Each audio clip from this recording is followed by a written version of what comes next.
ሜዲቴሽን ሜዲቴት ማድረግ ተመስጦ ልንለው እንችላለን በእኛ ዮጋ ብዙ ጊዜ እነዚህ ኦሪየንታል የሆኑ አጠቃላይ እንደዚህ ያሉ ሪሊጅን ውስጥ ያሉ ፕራክቲሶች አደገኞች መሆናቸውን በአንድም በሌላም መንገድ በእኛም ቤተክርስቲያንም ይነገራል። ግለሰቡ ራሱ ላይ የሚመካበት ወይም ራሱ ላይ የሚያተኩርበት ነው። ይሄ ግን ፍጹም ራሳችንን ለማን አሳልፈን የምንሰጥበት ነው? ለእግዚአብሔር አሳልፈን የምንሰጥበት። እንደ ክርስቲያን ግን እነዚህን ሁሉ ድል ለማድረግ በአንጻሩ ደግሞ ሰይጣን ይህን ሁሉ ነገር ሲያደርግ ክርስቲያኑ ከነዚህ ነገሮች ነፃ ለመውጣት ወይም ለመቃወም ይሄንን ማድረግ ያለበት ምንድነው ሲባል አንዲት ነገር ብቻ ነው። እሷ ምንድነው? መቃወም። ስለዚህ ኦርቶዶክሳዊ መንፈሳዊነት ግቡ ምንድነው? ሱታፊ አምላክ ነው፣ እግዚአብሔርን መምሰል ነው።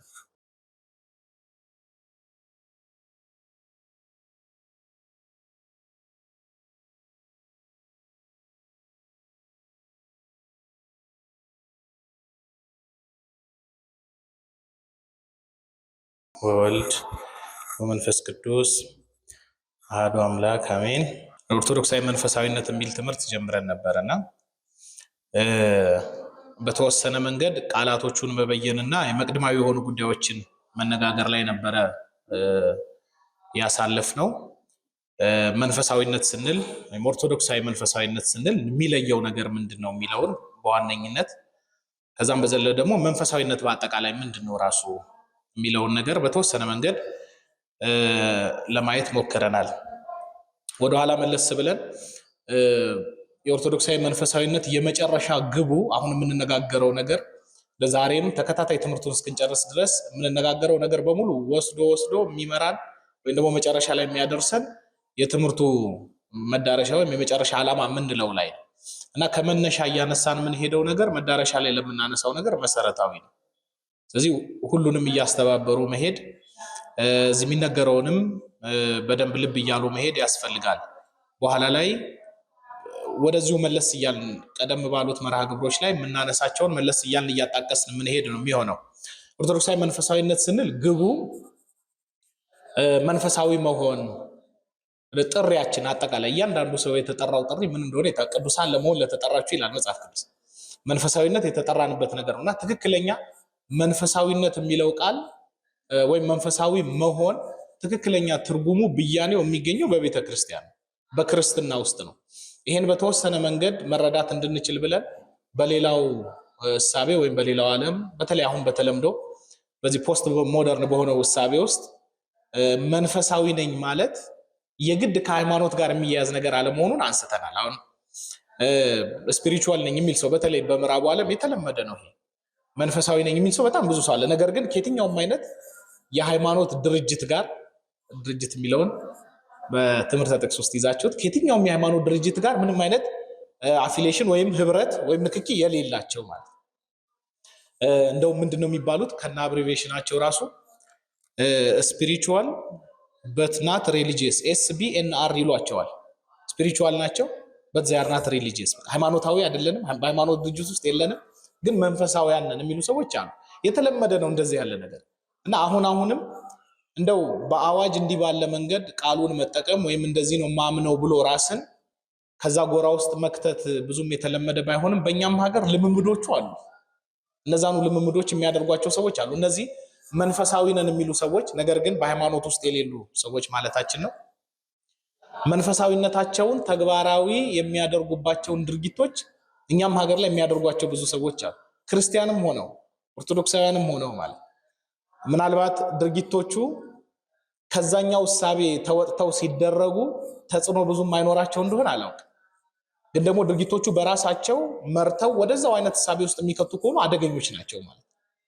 ምክንያቱም በራሳቸው መደረጋቸው ብቻ ወስዶ ሌላ አይነት እሳቤ ውስጥ ሌላ የሆነ መንገድ ውስጥ የሚከተን ከሆነ አደገኞች ናቸው እና ግን በተለያየ መንገድ እነዚህ ድርጊቶች ውስጥ ብዙ ሰው ይገኛል። ግን ሁሉንም ወስደን እነዚህ ድርጊቶች እነሱ ያደርጓቸዋልና ክፉዎች ናቸው ማለታችን አይደለም። እንደዛም እንዳይወሰድ ግን መንፈሳዊ ነን ሲሉ ከምን ጋር ማያያዝ ነው? ቅድም እንዳልኳችሁ ምንም አይነት ሃይማኖት ውስጥ ወይም ከምንም አይነት ሃይማኖት ጋር ንክኪ የላቸው። ነገር ግን የህይወትን ትርጉም መፈለግ፣ ሰላምን መፈለግ፣ መረጋጋትን፣ ውሳጣዊ የሆነ ኢነር ፒስ ውሳጣዊ የሆነ ሰላምን ለማግኘት ቀጥታ እያንዳንዱ ግለሰብ በቀጥታ ከፈጣሪ ጋር ፈጣሪ ሲሉ ልክ እኛ አሁን እንደምናስበው እግዚአብሔርን ቅድስት ሥላሴ እንደዛ አድርጋችሁ እንዳታስቡ። አካላዊ የሆነ አምላክ አለ ብለው አያምኑ። ፈጣሪን ወይም ደግሞ ይሄን ዓለም ያስገኘውን አካል ዝም ብሎ ኢነርጂ ነው በቃ ኃይል ነው ብሎ ነው የሚያስቡት። ከዛ ኃይል ጋር እያንዳንዱ ግለሰብ በተለያዩ ድርጊቶች ግንኙነት ማድረግ ይችላል። ልክኛ ሱታፌ እንደምንለው ያለ እንደዛ ያለ ሱታፌ ማድረግ ይቻላል። ግን እያንዳንዱ ሰው እንደገዛ ፍላጎቱና በገዛ መንገዱ ነው ያንን የሚያደርገው እንጂ የተወሰነ አንድ ወጥ መንገድ የለውም። ለዛ ነው ከሃይማኖት ጋር ራሳቸውን ማያገናኙት ማለት ነው። ስለዚህ ይሄንን ለማድረግ ግን አሁንም ቢሆን ምንም እንኳን ከሃይማኖቶች ጋር ቀጥታ የሆነ ግንኙነት ባይኖራቸው ስቲል ግን አሁንም የሚያደርጓቸውን ድርጊቶች ራሱ መንፈሳዊ ለመሆን ወይም የሚመኙት መንፈሳዊነት ላይ ለመድረስ የሚተገብሯቸውን ነገሮች ካያችሁ ግን አሁንም ከተለያዩ ሃይማኖቶች የተውጣጡ ድርጊቶች ናቸው እንጂ ብቻቸውን ተነጥለው የሚቆሙ ወይም በራሳቸው ፈጥረው የደረሱባቸው ነገሮች አይደሉም። ከክርስትናውም፣ ከእስልምናውም፣ ከሂንዱይዝሙም፣ ከቡዲዝሙም ከሁሉም ማለት ነው የተለያዩ ነገሮችን ሰብስበው እነዛን ነው በማድረግ ውስጥ ከፈጣሪ ጋር ግንኙነት ማድረግ፣ ውሳጣዊ የሆነ ሰላምን ማግኘት፣ የተፈጥሮን ዓላማ ወይም ደግሞ የሰው ልጅ የስነ ፍጥረትን ዓላማ ሰው የተፈጠረበት ዓላማ ምንድነው? ከሞት በኋላ ያለው ነገር ምንድነው? እዚህ ምድር ላይ ያለሁበት ፐርፐዝ የመምጣት ምክንያቱ ምንድነው? እነዚህን ለመረዳት የተለያዩ ተግባራትን በማድረግ ከስነ ፍጥረት ጋርና ከፈጣሪ ጋር ግንኙነት በማድረግ መረዳት ላይ መድረስ ይቻላል ብለው የሚያምኑ ሰዎች ናቸውና ያን የሚያደርጉት ግን ቅድም እንዳልነው በግላቸው ነውና ይሄንን ሲያደርጉ የተለያዩ ድርጊቶችን ባለፈው አንስተናል። በዋነኝነት ሜዲቴት ማድረግ ተመስጦ ልንለው እንችላለን በእኛ ዮጋ ብዙ ጊዜ እነዚህ ኦሪየንታል የሆኑ አጠቃላይ እንደዚህ ያሉ ሪሊጅን ውስጥ ያሉ ፕራክቲሶች አደገኞች መሆናቸውን በአንድም በሌላም መንገድ በእኛም ቤተክርስቲያንም ይነገራል። ጸሐፍትም ይጽፉበታል ልብ ብላችሁ ከተከታተላችሁት ማለት ነውና እዚህ ዮጋ በስርዓት ሜዲቴት በማድረግ የግድ ከዚህ ነገር ጋር ብቻ ይገናኛል ባንልም ጆርናል ማድረግ አሁን ብዙዎቻችን እንደዛ እናደርጋለን። ያ የተለየ ቀጥታ ከዛ ጋር ንክኪ ይኖረዋል ማለት አይደለም። ተፈጥሮን በመጎብኘት ሃይክ በማድረግ እንዲህ ያሉ ነገሮችን በማድረግ በዛ ውስጥ የተለያዩ ድርጊቶችን በማድረግ ራስን ተፈጥሮን ከማዳመጥ ጋር በሚል ተግባር በማገናኘት ለህይወት ትርጉም መስጠት መቻል ወይም ደግሞ የህይወትን ትርጉም ማግኘት ይሄንን ነው መንፈሳዊነት የሚሉት። ከዛ ውሳጣዊ ሰላም እንዳለው ሰው የተረጋጉ ሰዎች እንደሆኑ እና ከሌላው ሰው የተሻለ ቁመና ላይ ያሉ መሆናቸውን የሚያስቡ ጭምር ናቸው። እና ኦርቶዶክሳዊ መንፈሳዊነት ስንል ፈጽሞ አውዱ ከዚህ ሩቅ ነው። እንደው ቃሉ አንድ መሆኑ እንጂ ፈጽሞ የሚገናኝ ነገርም አይደለም። ሲጀመር ያኛው ግለሰቡ ራሱ ላይ የሚመካበት ወይም ራሱ ላይ የሚያተኩርበት ነው። ይሄ ግን ፍጹም ራሳችንን ለማን አሳልፈን የምንሰጥበት ነው? ለእግዚአብሔር አሳልፈን የምንሰጥበት። ራሳችንን ክደን መስቀላችንን ተሸክመን እግዚአብሔርን የምንከተልበት፣ ራሳችንን ንጹህ አድርገን የእግዚአብሔር መንፈስ ቅዱስ ማደሪያዎች የምንሆንበት፣ እኛ ራሳችንን ፈቃደኝነታችንን ለእግዚአብሔር አሳልፈን ሰጥተን ከሱ የሚመጣውን እየተቀበልን እሱን በመምሰል ህይወት እያደግን የምንሄድበት እንጂ በራሳችን የምንደርስበት ነገር አይደለም። ፍጹም ለየቅል ናቸው። መነሻቸውም መዳረሻቸውም ዓላማቸውም መንገዳቸውም የተለያየ እንደው በስም ብቻ መመሳሰል ነው የምናይባቸው ማለትና እንደው መንፈሳዊነት ሲባል መንፈሳዊ ህይወት ላይ እየተባለ ሲነገር እንደው ጠንቀቅ ብሎ ኦርቶዶክሳዊ መንፈሳዊነት ማለት ካልተቻለ ወይም በክርስትና ማዕቀፍ ውስጥ ሆኖ ይህንን ለይቶ መረዳት ካልተቻለ በስተቀር እንዲህ የሚያስቡ ብዙ ሰዎች መኖራቸውን መረዳት ያስፈልጋልና ከተወሰኑ ሰዎች ጋር እንዲህ ከሚያደርጉ ሰዎች ጋር እንደው በተለይ ይሄ የዮጋው እንቅስቃሴ ሜዲቴሽኑ ምናምን ምን እንደሚመስል ጠይቃችሁ የምታውቁ ከሆነ እናንተም ልምዱ ይኖራችኋል።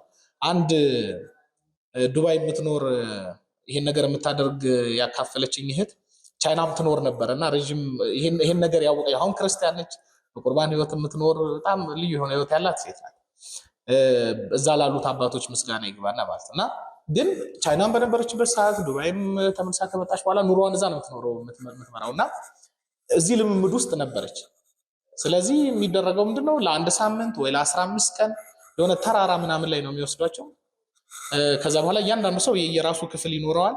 ድርጊቱን የሚያሰሯቸው ሰዎች ይሄ ከልምምዶቹ አንዱ ሊሆን ይችላል። ሁሉም እንደዚህ ነው ማለታችን አይደለም። ሊሆንም ላይሆንም ይችላል። እውቀቱም የለኝም። የሰማሁትን ነው እና አንድ የየራሳቸው ክፍል ይኖራቸዋል። የተወሰነ የሚከፈል ክፍያ አለ።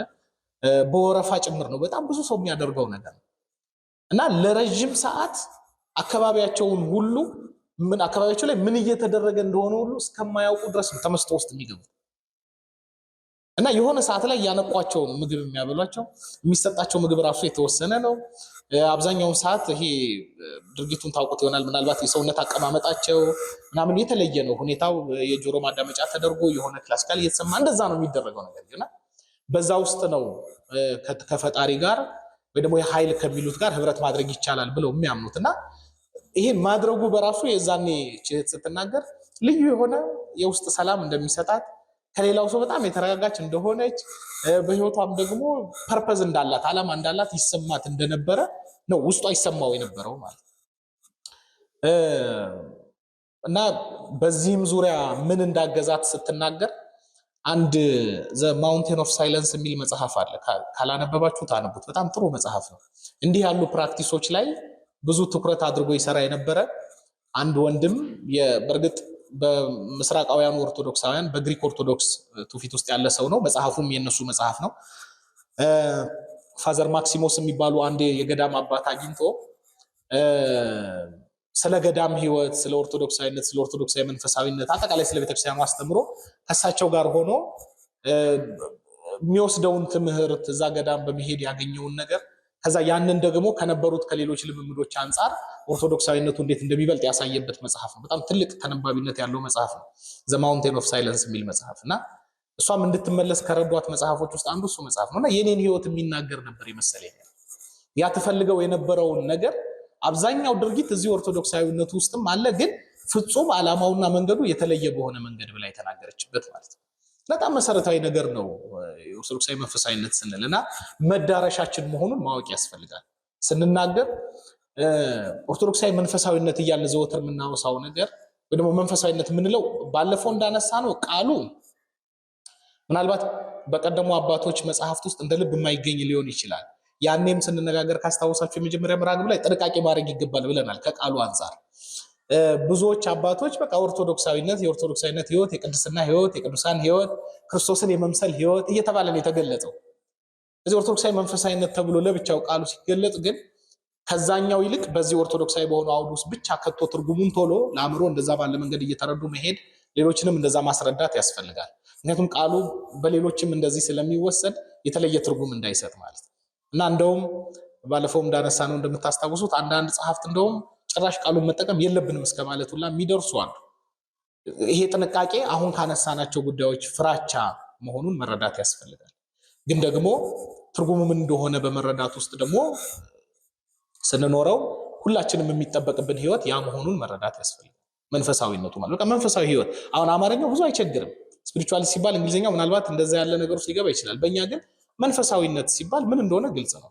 መንፈሳዊ ህይወት ወይም መንፈሳዊ ህይወት ላይ ደክም ያለው መንፈሳዊ ህይወት ላይ ብርቱ ነው ሲባል ምን ማለት እንደሆነ ለብዙዎቻችን ግልጽ ነው። ያን አክልም አያምታታምና እኛ ብዙም የሚረብሽ እንዳልሆነ መረዳት ያስፈልጋል። ምናልባት በንባባችሁ እንደዛ ያለ ነገር ብታገኙ እንትን ውስጥ እንዳይከታችሁ ማለት ነው፣ እንዳያምታታችሁ ማለት ነው። ስለዚህ ኦርቶዶክሳዊ መንፈሳዊነት እያንዳንዱ ክርስቲያን እንዲሆነው የሚጠበቅ መንፈሳዊ እንዲሆን ወይም መንፈሳዊያን እንድንሆን እንጠበቃለን። ሁላችን የተፈጠርንበት ዓላማ ገና ከመጀመሪያው እግዚአብሔር የሰው ልጅ ሲፈጥረው ሲያበጀው እንዲኖረው ወይም ደግሞ እንዲሆን ያሰበለትን ነገር ሆኖ መገኘት ማለት ነው። የተጠራንበት የተፈጠርንበት ወደዚህ ምድር እግዚአብሔር ያመጣን ምክንያት አለ። የሰው ልጅ የፈጠረበት ምክንያት አለ። ያንን ምክንያት ማሳካት አሁን በአዕማደ ምስጢር ትምህርታችንም እንደምታውቁት የመጨረሻው ምስጢር የምንለው ትንሣኤ ሙታን ነው አይደል? ኤስካቶሎጂው የነገረ ምጽአቱ ማለት ነው። ያ የሁሉ ነገር መካተቻ ነው። ለምን? እግዚአብሔር ሰውን የፈጠረበትም የመጨረሻው የፍጥረቱ ዓላማ የሰው ልጅ በሙሉ የተፈጠረበት ዓላማ ምንም የሆነበት ፍጻሜውን የሚያገኝበት እግዚአብሔር ሰውን ለማዳን ሰው የሆነበት ምስጢረ ስጋዌ የመጨረሻ ግቡ ማለት ነው። የመጨረሻ ፍጻሜውን የሚያገኘው ያን ነው። ምስጢረ ስጋዌው ራሱ ኢንካርኔሽኑ ራሱ ማለት የነገረ ድህነት እግዚአብሔር ሰው ልጅ ለማዳን የፈጸማቸው ነገሮች በሙሉ ፍጻሜ የሚያገኙት ያን ነው። ገና አሁን የመዳን ሂደት ላይ ነው። በስጋዌው ገና ቤተክርስቲያን ሰዎችን እየጠራች ያለችበት ፍጻሜን የሚያገኘውና ሞት ለአንድና ለመጨረሻ ጊዜ ድል ተደርጎ ሁላችንም በክብር ተነስተን ከእግዚአብሔር ጋር የምንኖረው በትንሣኤ ጊዜ። እዚህ የሁሉም መካተቻ ያ ነው። ሰውም የተፈጠረበት የእግዚአብሔር መልክና አምሳልን ገንዘብ አድርጎ የመኖር ህይወት መጨረሻ ላይ እግዚአብሔርን መምሰል ወይም ሱታፌ አምላክ የጸጋ አምላክነትን የሚያገኘው መቼ ነው? በትንሣኤ ጊዜ ነው። የሁሉም መካተቻው ሄዶ እዛ ላይ ነው። ስለዚህ ኦርቶዶክሳዊ መንፈሳዊነት ግቡ ምንድነው? ሱታፌ አምላክ ነው። እግዚአብሔርን መምሰል ነው። የጸጋ አምላክ መሆን ነው። ቴዎሲስ የምንለው ዴይፊኬሽን የምንለው። ስለዚህ ዘወትር ወንሴፎ እያልን አሁን ክርስትና ተስፋ ነው አይደለም? ክርስትና ተስፋ ነው አይደለም? ነው አይደለም? አሁን ዘወትር በጸሎት ሃይማኖታችንም እንደምናገር ወንሴፎ ትንሣኤ ሙታን ወሕይወተ ዘይመጽእ እንላለን። የሙታንን መነሳት ምን እናደርጋለን? ከዛስ ሌላ ምን ተስፋ እናደርጋለን? የሚመጣውንም ህይወት እንላለን። ስንት ነገር ነው ተስፋ የምናደርገው? ሁለት ነገር አይደለም? የሙታንን መነሳት ተስፋ እናደርጋለን። እንደገናስ የሚመጣውንም ህይወት። ሙታን ይነሳሉ፣ ከዛ ደግሞ የሚመጣ ደግሞ ህይወት አለ። አሁን የመጨረሻው ግባችን ይሄ ነው። ክርስትናን እኮ ወይም አጠቃላይ ሃይማኖትን ከሳይንስም ከፍልስፍናም ከሌላው ምሳሌ የሚለየው እኮ ይሄ ነው። ለምሳሌ ሳይንስ ሊነግረን የሚችለው ሳይንስ እዛ ደረጃ ድረስ መድረስ ቢችል እንኳን ሊነግረን የሚችለው ነገር ምናልባት በሳይንሳዊ ሙከራ ይሄ ዓለም እንዴት እንደመጣ እንዴት እንደተገኘን እሱም ራሱ ካሉት ነገሮች ከተገኙት ነገሮች በመነሳት ሃይፖቴቲካል የሆኑ ግምታዊ የሆኑ ነገሮችን በማስቀመጥ ወይ ያንን ሳይንስ ወደፊት እያደገ ሲሄድ ምናልባት ያንን ለማብራራት ባለው በሳይንስ በደረሰበት ዕውቀት መተንተን ሊሆን ይችላል። ፍልስፍናም ላይ ብንሄድ እንደዛው በብዛት የፍልስፍናም ትኩረት የት መጣችንን ማወቅ፣ እኛ ምንድነን፣ ከየት ነው የተገኘ ነው ሜታፊዚካል የሆነው ነገር ላይ ነው እንጂ ወደፊት የሚሆነውን ነገር በእርግጠኝነት ፍልስፍና መናገር አይችልም። እንደውም አብዛኛው ፍልስፍና እንደምታውቁት ለምሳሌ ይሄ ፕሌቶኒስት የሆነው የፕሌቶ እሳቤ ከሞት በኋላ ህይወት አለ የሚለውን የሚቀበል ነው። ስጋ እንደውም ይሄ ክፉ አምላክ የፈጠረው ነው የሚለው ዘዋን የሚል እሳቤ ምናምን አለ። ፕሌቶኒዝም ታውቁታላችሁ ፍልስፍናው። ስለዚህ ሰው ሲሞት እንደውም ከዚህ ከስጋ ይላቀቃል፣ ነፍስ ወደ ዋና አስገኘዋ ዘዋን ወደሚባለው ወደሱ ትሄዳለች፣ ህይወት ይቀጥላል ነው እንደ ፕሌቶኒዝም እሳቤ። የአርስቶትል ፍልስፍና ደግሞ ከሆነ ጭራሽ ከዚህ ይራቀ፣ ከሞት በኋላ ህይወት የሚባልም ነገርም የለም። በቃ እዚህ ያበቃል ነው ሁሉም ነገር። ፍልስፍና በዚህ እንኳን ገና እርግጠኛ ያልሆነ ነው እንደምታውቁት። እና ሃይማኖት ግን ከሁለቱም የሚለየው መገኛችንን ይነግረናል። አሁን በዚህ ምድር ፐርፐዛችን ምን እንደሆነ ዓላማችን ምን እንደሆነ ይነግረናል። መዳረሻችንን ጭምር ይነግረናል። ፍጹም የሆነ መረዳት የሚኖረን በሃይማኖት ውስጥ ነው፣ ፍጹም የሆነ መረዳት። ስለዚህ ያ ደግሞ የመጨረሻው እያልን የምንናገርለት ነገር ግቡን መታ ማለት የምንችለው አሁን መጀመሪያም ላይ የተፈጠርንበት ዓላማ፣ አሁን እዚህ ምድር ላይ ያለንበት የዚህ የመምጣታችን ምክንያት፣ እንደገና ደግሞ አሁን የተከናወነው የነገረ ድነቱ ነገር ፍጻሜውን የሚያገኘውና የተፈጠርንበት ዓላማ ተሳክቷል ማለት የምንችለው በስተመጨረሻ የሚጠበቅብንን ማንነት ገንዘብ አድርገን ከተገኘ። ስለዚህ ኦርቶዶክሳዊ መንፈሳዊነት ያ ተስፋ እናደርገዋለን እያል ከምናገረው ነገር ጋር ቀጥተኛ የሆነ ግንኙነት ያለው ነገር ነው። እሱ የተፈጠረበትን ዓላማ ግብ የሚያደርግበት ወይም ገንዘብ የሚያደርግበት ያንን ግብ የሚመታበት ማለታችን። ይህን በደንብ በመሰረታዊነት ሁልጊዜ ልብ ማለት ያስፈልጋል። ክርስትና በዋነኝነት የሚለየው ይሄ ነው። ስለዚህ መዳረሻችን መጨረሻችን እግዚአብሔርን መምሰል የጸጋ አምላክነትን ማግኘት መጀመሪያ ተፈጥረንበት የነበርነውን ከእግዚአብሔር ገንዘብ ያደረግነውን መልክና አምሳልን አስተባብሮ መገኘት፣ እነዚህ ነገሮች ናቸው የኦርቶዶክሳዊ መንፈሳዊነት ግብ ማለት። አንድ ሰው መንፈሳዊ ይሁን ስንል ወይም መንፈሳዊ ሆነ ስንል ወይም ደግሞ ኦርቶዶክሳዊ መንፈሳዊነት ስንል እነዚህ ነገሮች ማግኘት መቻሉን እየተናገርን ማለት ግቡ ይሄ ነው። የኦርቶዶክሳዊ መንፈሳዊነት ግብ እያንዳንዳችንን የጸጋ አምላክ ወደ መሆን ማድረስ ነው። ያ ደግሞ የተፈጠርንበት ዓላማ ማለት ነው። ሙታን ይነሳሉ፣ ወደፊት የሚመጣ ህይወት አለ ተስፋ የምናደርገው። ያን ህይወት ግን እግዚአብሔርን መስለን የምንኖረው ህይወት ነው። ቴዎሲስን ወይም ሱታፊ አምላክን ገንዘብ ካደረግን የምንሳተፈው ህይወት። በቀኝ መቆም ማለት እግዚአብሔርን መምሰል ማለት ነው። በቤተክርስቲያን መዳን ማለት ገነት መንግስተ ሰማያትን ገንዘብ ማድረግ ማለት እግዚአብሔርን መምሰል ማለት ነው። ከሱ ጋር ህብረት አድርጎ በሱ ክብር መኖር ማለት ነው። ከሱ ጋር ሱታፌን ማግኘት መቻል ማለት ነው። ስለዚህ መዳን የምንለው እርሱ እግዚአብሔርን መምሰል ማለት ነው። ቴዎሲስ የምንለው የጸጋ አምላክ መሆን። አሁን ቅዱሳን የጸጋ አማልክት ናቸው። ከባህሪው ከመለኮቱ ባህሪ ተካፋዮች በጸጋ እንድትሆኑ ብሎ ቅዱስ ጴጥሮስ የሚናገረው ይሄ። ስለዚህ የኦርቶዶክሳዊ መንፈሳዊነት ወይም የትምህርቱ አጠቃላይ ግብ ይህንን ገንዘብ ማድረግ፣ ሱታፌ አምላክን ገንዘብ ማድረግ።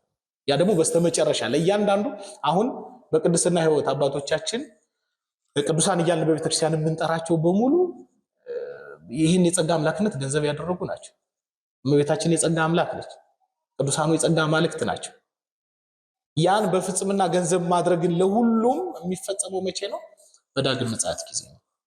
ስለዚህ የሁሉም እግዚአብሔር የሰውን የመፍጠሩ ዓላማ፣ ሰውን ለማዳን ያደረገው ነገር በሙሉ ይሄ ሁሉ እያንዳንዱ መካተቻን የሚያገኘውና ሰውም የተፈጠረበትን የመጀመሪያውን እግዚአብሔር ኢንተንድ ያደረገው ወይም እግዚአብሔር ዓላማ አድርጎ የሰው ልጅ የፈጠረበትን ያንን ዓላማ ገንዘብ የሚያደርገው በስተመጨረሻ ነውና ያ ዓላማ ደግሞ ሱታፊ አምላክ ነው። ወደ ሱታፊ አምላክ የሚያደርሰን ኦርቶዶክሳዊ መንፈሳዊነት መንፈሳዊ ህይወት እያልን ያለ ነው። ይሄን ነው፣ ሌላ አዲስ ነገር አይደለም ማለታችን። ለዚህ ነው መለስ ብለን ወደኋላ ሰው የተፈጠረበት ሁኔታ እንዴት ያለ ነው። ባለፈው የዛሬ 15 ቀን ካስታወሳችሁ ስነጋገር የነበረው መቅደማዊ የነበሩ ጉዳዮች ላይ ይሄን ነው። ሰው እንደምን ያለ ፍጥረት ነበረ፣ አሁንስ መዳረሻችን ነው፣ ግባችን ምንድነው ነው። እንደ አንድ ክርስቲያን መጠየቅ ያለብን ሳንዘነጋ ልንኖር የሚገባው ነገር ይሄ ነው። ወደዚህ ምድር የመጣንበት ምክንያቱ ምንድነው? የተፈጠርንበት ዓላማ ምንድነው? እዚህ ምድር ላይ አሁን ምንድነው የምንሰራው? ወደፊት የምንጠብቀው ነገር ምንድነው? ተስፋ ነው። ያ ተስፋ የምናደርገው ነገር ደግሞ በእምነት እርግጠኞች ሆነን የምንጠብቀው ነገር ነው። እንደምታውቁት እምነት ተስፋ የምናደርገውን የሚያስረግጥ ነው የሚለው አይደል ቅዱስ ጳውሎስ በአንደኛ ቆሮንቶስ 11:1 ላይ እምነት ተስፋ የምናደርገውን የሚያስረግጥ ነው ይላል። ክርስትና ደግሞ በተስፋ መኖር ነው። ያ ተስፋ ምንድነው? ሙታን እንደሚነሱ እና የዘላለም ህይወት እንዳለ። ተስፋ ስንል ግን ይሆናል አይሆንም ማለት አለ። በእምነት ምን ሆነበት ተስፋ ማለት እርግጠኞች ምን ሆነበት። ያንን ህይወት ግን ማግኘት እንድንችል ከሱ ጋር ህብረት አድርገን መኖር እንድንችል ከሱ ጋር አንድነት ማግኘት እንድንችል እሱን መስለን መገኘት ያስፈልጋል። ምን ይባላል እኮ አሁን በዚህ በግሪኩ ቋንቋ ነገረ ምጽአት ፓሩሲያ ይባላል። ፓሩሲያ ይሉታል። ፓራ እና ኡሲያ እንደማለት ነው። ከሁለቱ ቃላት የተገኘ ነው። ፓራ ማለት ጳራቅሊጦስ ሲባልም ከዛ ነው ቃሉ መነሻው። ፓራ ሲባል አብሮ መሆን ማለት ነው። ህብረት ማድረግ ወይም ደግሞ ከሆነ ነገር ጋር ከጎኑ መሆን ቢንግ አሎንግ ሳይድ ማለት ነው። ከአንድ ነገር ጋር ህብረት ማድረግ ቅርብ መሆን ማለት ነው። ኡሲያ ደግሞ ባህሪ ማለት ነው። አሁን የክርስቶስ ስለ አድኖ ሲሳል በጽሩ ቋንቋ በእነሱ ትውፊት ካያችሁት ኦ ፊደል ብትመስል ኦማይክሮን የምትባል በእነሱ ኦ ከዛ ላይ አናቱ ላይ ኦሜጋ ደብሊው የምትመስል ፊደል እና ካፒታል ኤን የምትመስል ይጻፋሉ። ይሄ ኦን ነው የሚባለው ሲነበብ በእነሱ ቋንቋ ዘቢንግ ማለት ነው። አሁን ቢንግ ማለት ህልውና ማለት ነው። ህልውናን እኛ ከእግዚአብሔር ነው ገንዘብ ያደረግነው፣ እሱ ከማንም ያልወሰደው። ዘቢንግ የሚባለው ለዛ ነው። ኤቢንግ አይደለም። እኛ አሁን ኤቢንግ ልንባል እንችላለን፣ ምን ስለ የሚቆጠር ህልውና ነው። አያችሁ፣ የሱ ግን እሱና ብቸኛው ስለሆነ ዘቢንግ የሚባለው ማለት ዴፊኒት በሆነ አርቲክል። ስለዚህ ፓራኡሲያ የሚለውን ወስዶ ቢንግ ክሎዝ ቱ ዘቢንግ ማለት ነው። ያ ማለት ደግሞ እግዚአብሔር ማለት ነው፣ ክርስቶስ ማለት ነው። ስለዚህ ከክርስቶስ ጋር ቅርብ መሆን ማለት ነው። ወደሱ ቅርብ የምንሆንበት አሁን በአምልኮ በኩል በምስጢራት በኩል የምንቀምሰውን የምንሳተፈውን ያንን ክርስቶስን አሁን በወንጌል በቃለ እግዚአብሔር በኩል የምናውቀው አሁን በቅዱሳን አባቶቻችን ህይወት በኩል የምናውቀውን እግዚአብሔርን ያኔ በርቀት አይደለ በምን እናውቀዋለን ማለት ነው። ከሱ ጋር ህብረት በማድረግ እናውቀዋለን ነው በዳግም ምጽአት ጊዜ። አሁን በድንግዝግዝ የምናውቅ እንሆናለን። ያን ጊዜ ግን እኛ እንደታወቅን እናውቃለን እንዳለ ቅዱስ ጳውሎስ የሙሉ የሆነ በመገለጥ ደረጃ የሰው ልጅ ሊያውቅ የሚችለውን ስለ እግዚአብሔር እውቀት በሙሉ ገንዘብ እናደርግበት። እንዲህ ድንግዝግዝ ባለ መንገድ አይደለም የምናውቀው። ከሱ ጋር ቅርብ ሆነን አብረነው በመኖር ህብረት ውስጥ ነው እግዚአብሔርን የምናውቀው፣ ክርስቶስን የምናውቀው። ያንን ማድረግ እንድንችል ግን ከሱ ጋር ህብረት ማድረግ እንድንችል ግን ከሱ ጋር አንድነት ያስፈልጋል። አሁን ምንድነው ይባላል ሰዎች እንኳን እኮ ጓደኛሞች እንዲሆኑ ተመሳሳይ ነገር ሊኖራቸው ይገባናል። ጠባይ ለጠባይ ይተያይና ሰው ምንም አንድ የሚያደርገን ነገር የለም ብሎ እኮ ነው ሰው ጓደኝነት የሚያቆም አይደል? ጓደኛ የሚሆነው ደግሞ የሆነ የሚያመሳስለው ነገር ሲኖር ምን ማለት ነው? ክርስቶስን መምሰል ማለት እሱን ከሱ ጋር ህብረት ማድረግ ከሱ ጋር አብረን መኖር የምንችለው ለሱ ቅድስና የሚስማማ ማንነትን ገንዘብ ካደረገ ያ ነው ለኛ መዳን ማለት ራሱ እሱ። በዳግም ምጽአት ጊዜ ያንን ህይወት ተስፋ የምናደርገውን ያንን ህይወት መቀላቀል የምንችለው ወይም ገንዘብ ማድረግ የምንችለው ለዛ የሚገባ ማንነት ካለ ነው። በዚህ ሂደት ውስጥ ደግሞ ከኛ የሚጠበቅ ነገር አለ፣ ከእግዚአብሔር የሚጠበቅ ነገር። ከእግዚአብሔር የሚጠበቀው ነገር የተሰጠን የታወቀ የተረዳ ነው። አሁን ከኛ የሚጠበቀውን እንደምን ባለ መንገድ ማቅረብ እንችላለን። ይሄ ነው ሌላ ጉዳይ ነው። በዮሐንስ ወንጌል ምዕራፍ 5 ቁጥር 28 እስከ 29 ላይ በመቃብር ያሉ ሁሉ ድምፁን የሚሰሙበት ጊዜ ይመጣል፣ መልካም ያደረጉ ለህይወት ትንሣኤ፣ ክፉን ያደረጉ ደግሞ ለፍርድ ትንሣኤ ይነሳሉ ይላል። በቃ የተረጋገጠ ነገር ነው። አሁን የማን ጉዳይ ነው ማለት ነው? በክብር መነሳትም ለሐሳር መነሳትም የሚወስነው ያንን ማን ነው ማለት ነው? ክርስቲያኑ ነው፣ ሰውየው ነው ማለት ነው።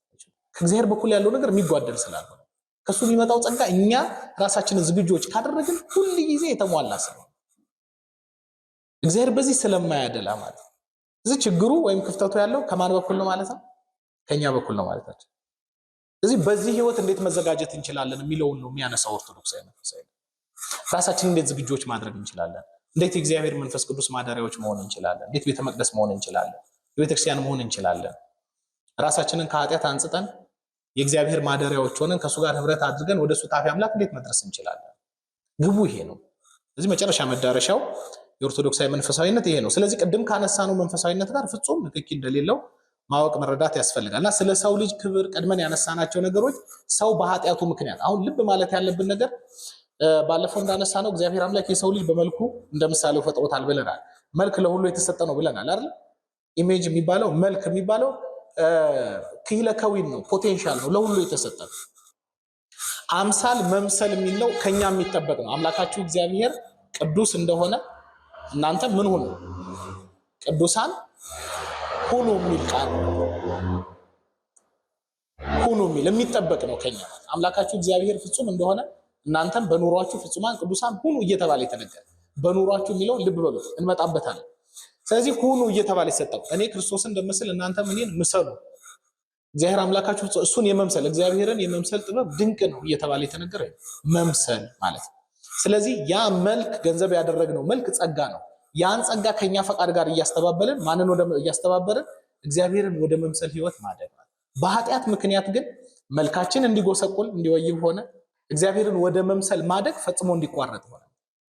ለምን? መልካችን ስለጎሰቆለ የሰው ልጅ ለኃጢአት ያዘነበለ ሆነ። በዛ ማንነቱ ደግሞ እግዚአብሔርን ወደ መምሰል ማደግ አልቻለም። ስለዚህ መጀመሪያ ሰው የሞተው መንፈሳዊ ሞት ነው። እችን ፍሬ በበላህ ጊዜ የሞት ሞትን ትሞታለህ አለው። ደግሞ ሞትን ትሞታለህ፣ ፍሬዋን በበላህ ቅጽበት ሞትን ትሞታለህ። በበላ ቅጽበት የሞተው ሞት የስጋና የነፍስ መለያየት ሞትን አይደለም፣ ከእግዚአብሔር መለየት የምትሰኘውን መንፈሳዊ ሞት ነው። የመጀመሪያው ሞት እሱ ነው። አሁንም በቤተክርስቲያን ሞት የሚባለው እሱ ሞታ ለነፍስ ርሂቅም እግዚአብሔር መጽሐፍተ መነኮሳት የነፍስ ሞቷ ከእግዚአብሔር መለየቷ ነው። ሰው ሞተ የሚባለው ከእግዚአብሔር ሲለይ ጌታችን ከደቀ መዛሙርቱ አንዱ አባቴ ሞቷል ቀብሬው መለስ ዘንድ ፍቀድልኝ ሲለው ምንድን ነው ያለው?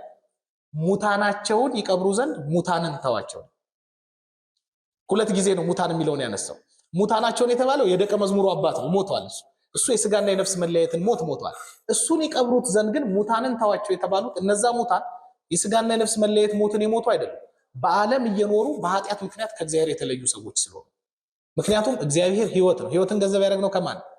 ቅድም ህልውና ህልው የምንለው ማንን ነው ብለናል? እግዚአብሔር ብቻ። ሌሎቻችን በሙሉ ከሱ ስነ ፍጥረት በሙሉ ከሱ ነው ህልውናን ገንዘብ ያደረገው። እግዚአብሔር ህይወት ነው። ከእግዚአብሔር መለየት ሞት ነው። ምክንያቱም ህይወት እግዚአብሔር ስለሆነ። ሰውን ከእግዚአብሔር የሚለየው ደግሞ ኃጢአት። የኃጢአት ደሞዟ ምንድነው ተብሏል?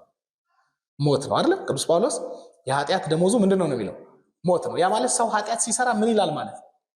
ይሞታል ማለት ልክ ኃጢአት በሰራበት ቅጽበት ስጋና ነፍሱ ይለያያል። ይሞታል ማለት ነው። ከማን ይለያል ማለት ነው? ከእግዚአብሔር ይለያል ማለት ነው። ያ መንፈሳዊ ሞት ይባላል። በራዕየ ዮሐንስ ላይም ቅዱስ ዮሐንስ የሚናገረው ይሄን ነው። በፊተኛው ትንሣኤ እድል ያለው ብፁዕ እና ቅዱስ ነው፣ ሁለተኛው ሞት በሱ ላይ ስልጣን የለውም እና ይላል። በፊተኛው ትንሣኤ እድል ያለው ብፁዕ እና ቅዱስ ነው። ፊተኛ ሞት፣ ፊተኛ ትንሣኤ፣ ሁለተኛ ሞት፣ ሁለተኛ ትንሣኤ የሚባል ነገር አለ። ልብ በሉ። በፊተኛው ትንሣኤ እድል ያለው ነው የሚለው። ፊተኛ ትንሣኤ ካለ ፊተኛ ምን አለ ማለት ነው? ሞት አለ ማለት ነው። ምን ማለት ነው ፊተኛ ትንሣኤ ማለት? ቅድም እንዳነሳ ነው ሰው ሞተ የሚባለው ከእግዚአብሔር ሲለይ ነው። ኃጢአት ሰርቶ ማለት ነው። ኃጢአት ከእግዚአብሔር ይለያል። ስለዚህ ኃጢአት ይገድለናል። ስለዚህ ኃጢአት ራሱ ምንድን ነው ማለት ነው? ሞት ነው ማለት ነው። ሰው ኃጢአት ሲሰራ ይሞታል። የኃጢአት ደሞዙ ሞት ነው። ያ ማለት ደሞዝ ማለት ሰርተን ስንጨርስ የሚከፈለን ማለት ነው አይደል? ስለዚህ ሰው ኃጢአት ሲሰራ የሚከፈለው ደሞዙ ሞት ነው። ያ ማለት ኃጢአት ራሱ ሞት ነው ማለት ነው። ስለዚህ ሰው ኃጢአት ሲሰራ ይሞታል። ስለዚህ ኃጢአት ሞት ነው። የኃጢአት ተቃራኒው ምንድን ነው? የኃጢአት ተቃራኒ ምንድን ነው? ጽድቅ ነው አይደል? ኃጢአት ስንሰራ የሰራነውን ኃጢአት ንስሐ ገብተንበት ተናዘን ተጸጽተን ወደ እግዚአብሔር ልንመለስ ይገባል። ስለዚህ የኃጢአት ተቃራኒው ንስሐ ነው። ንስሐ መግባት ነው። ሰው ኃጢአት ሲሰራ ከእግዚአብሔር ይለያል፣ ይሞታል። ንስሐ ሲገባ ከእግዚአብሔር ጋር ይታረቃል፣ ይመለሳል። ስለዚህ በኃጢአት ይሞታል፣ በንስሐ ይመለሳል። ኃጢአት ሞት ከሆነ ትንሣኤ ምንድን ነው? ንስሐ ነው። እየሰማችሁ ነው? ኃጢአት ሞት ከሆነ ንስሐ ምንድን ነው? ትንሣኤ ነው። በፊተኛው ትንሣኤ እድል ያለው ብፁዕና ቅዱስ ነው የሚለው ዮሐንስ ይሄንን። ፊተኛ ትንሣኤ የተባለችው ንስሐ ነው። በዚህ ምድር ላይ ስንመላለስ በንስሐ የምንመላለስ ከሆነ ኃጢአት ሲጥለን በንስሐ እየተነሳ ሞት ከሆነ ምንኖር ከሆነ ያ ማለት ሞትን ስንሞት ያ ማለት ኃጢአትን ስንሰራ ማለት ነው። ሁልጊዜ የምንነሳ ከሆነ ፊተኛው ትንሣኤ ማለት ምን ማለት ነው? ንስሐ መግባት ማለት። በዚህ መንገድ የሚኖር ሰው ብፁዕና ቅዱስ ነው ይልና ለሚለውን ሲመልስ ምን ይላል? ሁለተኛው ሞት በሱ ላይ ስልጣን የለውም። ሁለተኛው ሞት ማለት ከሞት በኋላ የሚሰጠው ፍርድ ገሃነም ማለት ነው። የመጀመሪያው ሞትማ የትኛው ሞት ነው? ኃጢአት ነው ብለናል አይደል? ሁለተኛው ሞት አንደኛው ሞት ማለት በዚህ ምድር ላይ ያለን ኃጢአት መስራት ነው። እሱ ሞት በንስሐ ከተነሳንበት ኃጢአታችንን ተናዘን ምን ሞት ከሆነ ሁለተኛው ሞት ገሃነም በእኛ ላይ ስልጣን የለውም። እዚህ ኃጢአት ነው ሰውን ከእግዚአብሔር የሚለይ። መንፈሳዊ ሞት የመጀመሪያው ሞት እሱ ነው። አዳምን ለስጋዊ ሞት ያበቃው መንፈሳዊ ሞት ነው። ከእግዚአብሔር መለየቱ ህይወትን ከሚሰጠው ከእግዚአብሔር መለየቱ በጊዜ ሂደት ከእግዚአብሔር እየራቀ ህይወትን ከሚሰጥ ህይወት ከሆነ ህይወትን ከሚያድል ሕያው አድርጎ የሰው ልጅ ከሚያቆይ ከእግዚአብሔር እየተለየ ሲሄድ ነው ሰው ስጋና ነፍሱ ወደ መለያየት ሞት የደረሰው። አፈር ነህና ወደ አፈር ተመለስ። ለመሰላችሁ ሰው የተበጀው ከምንድን ነው?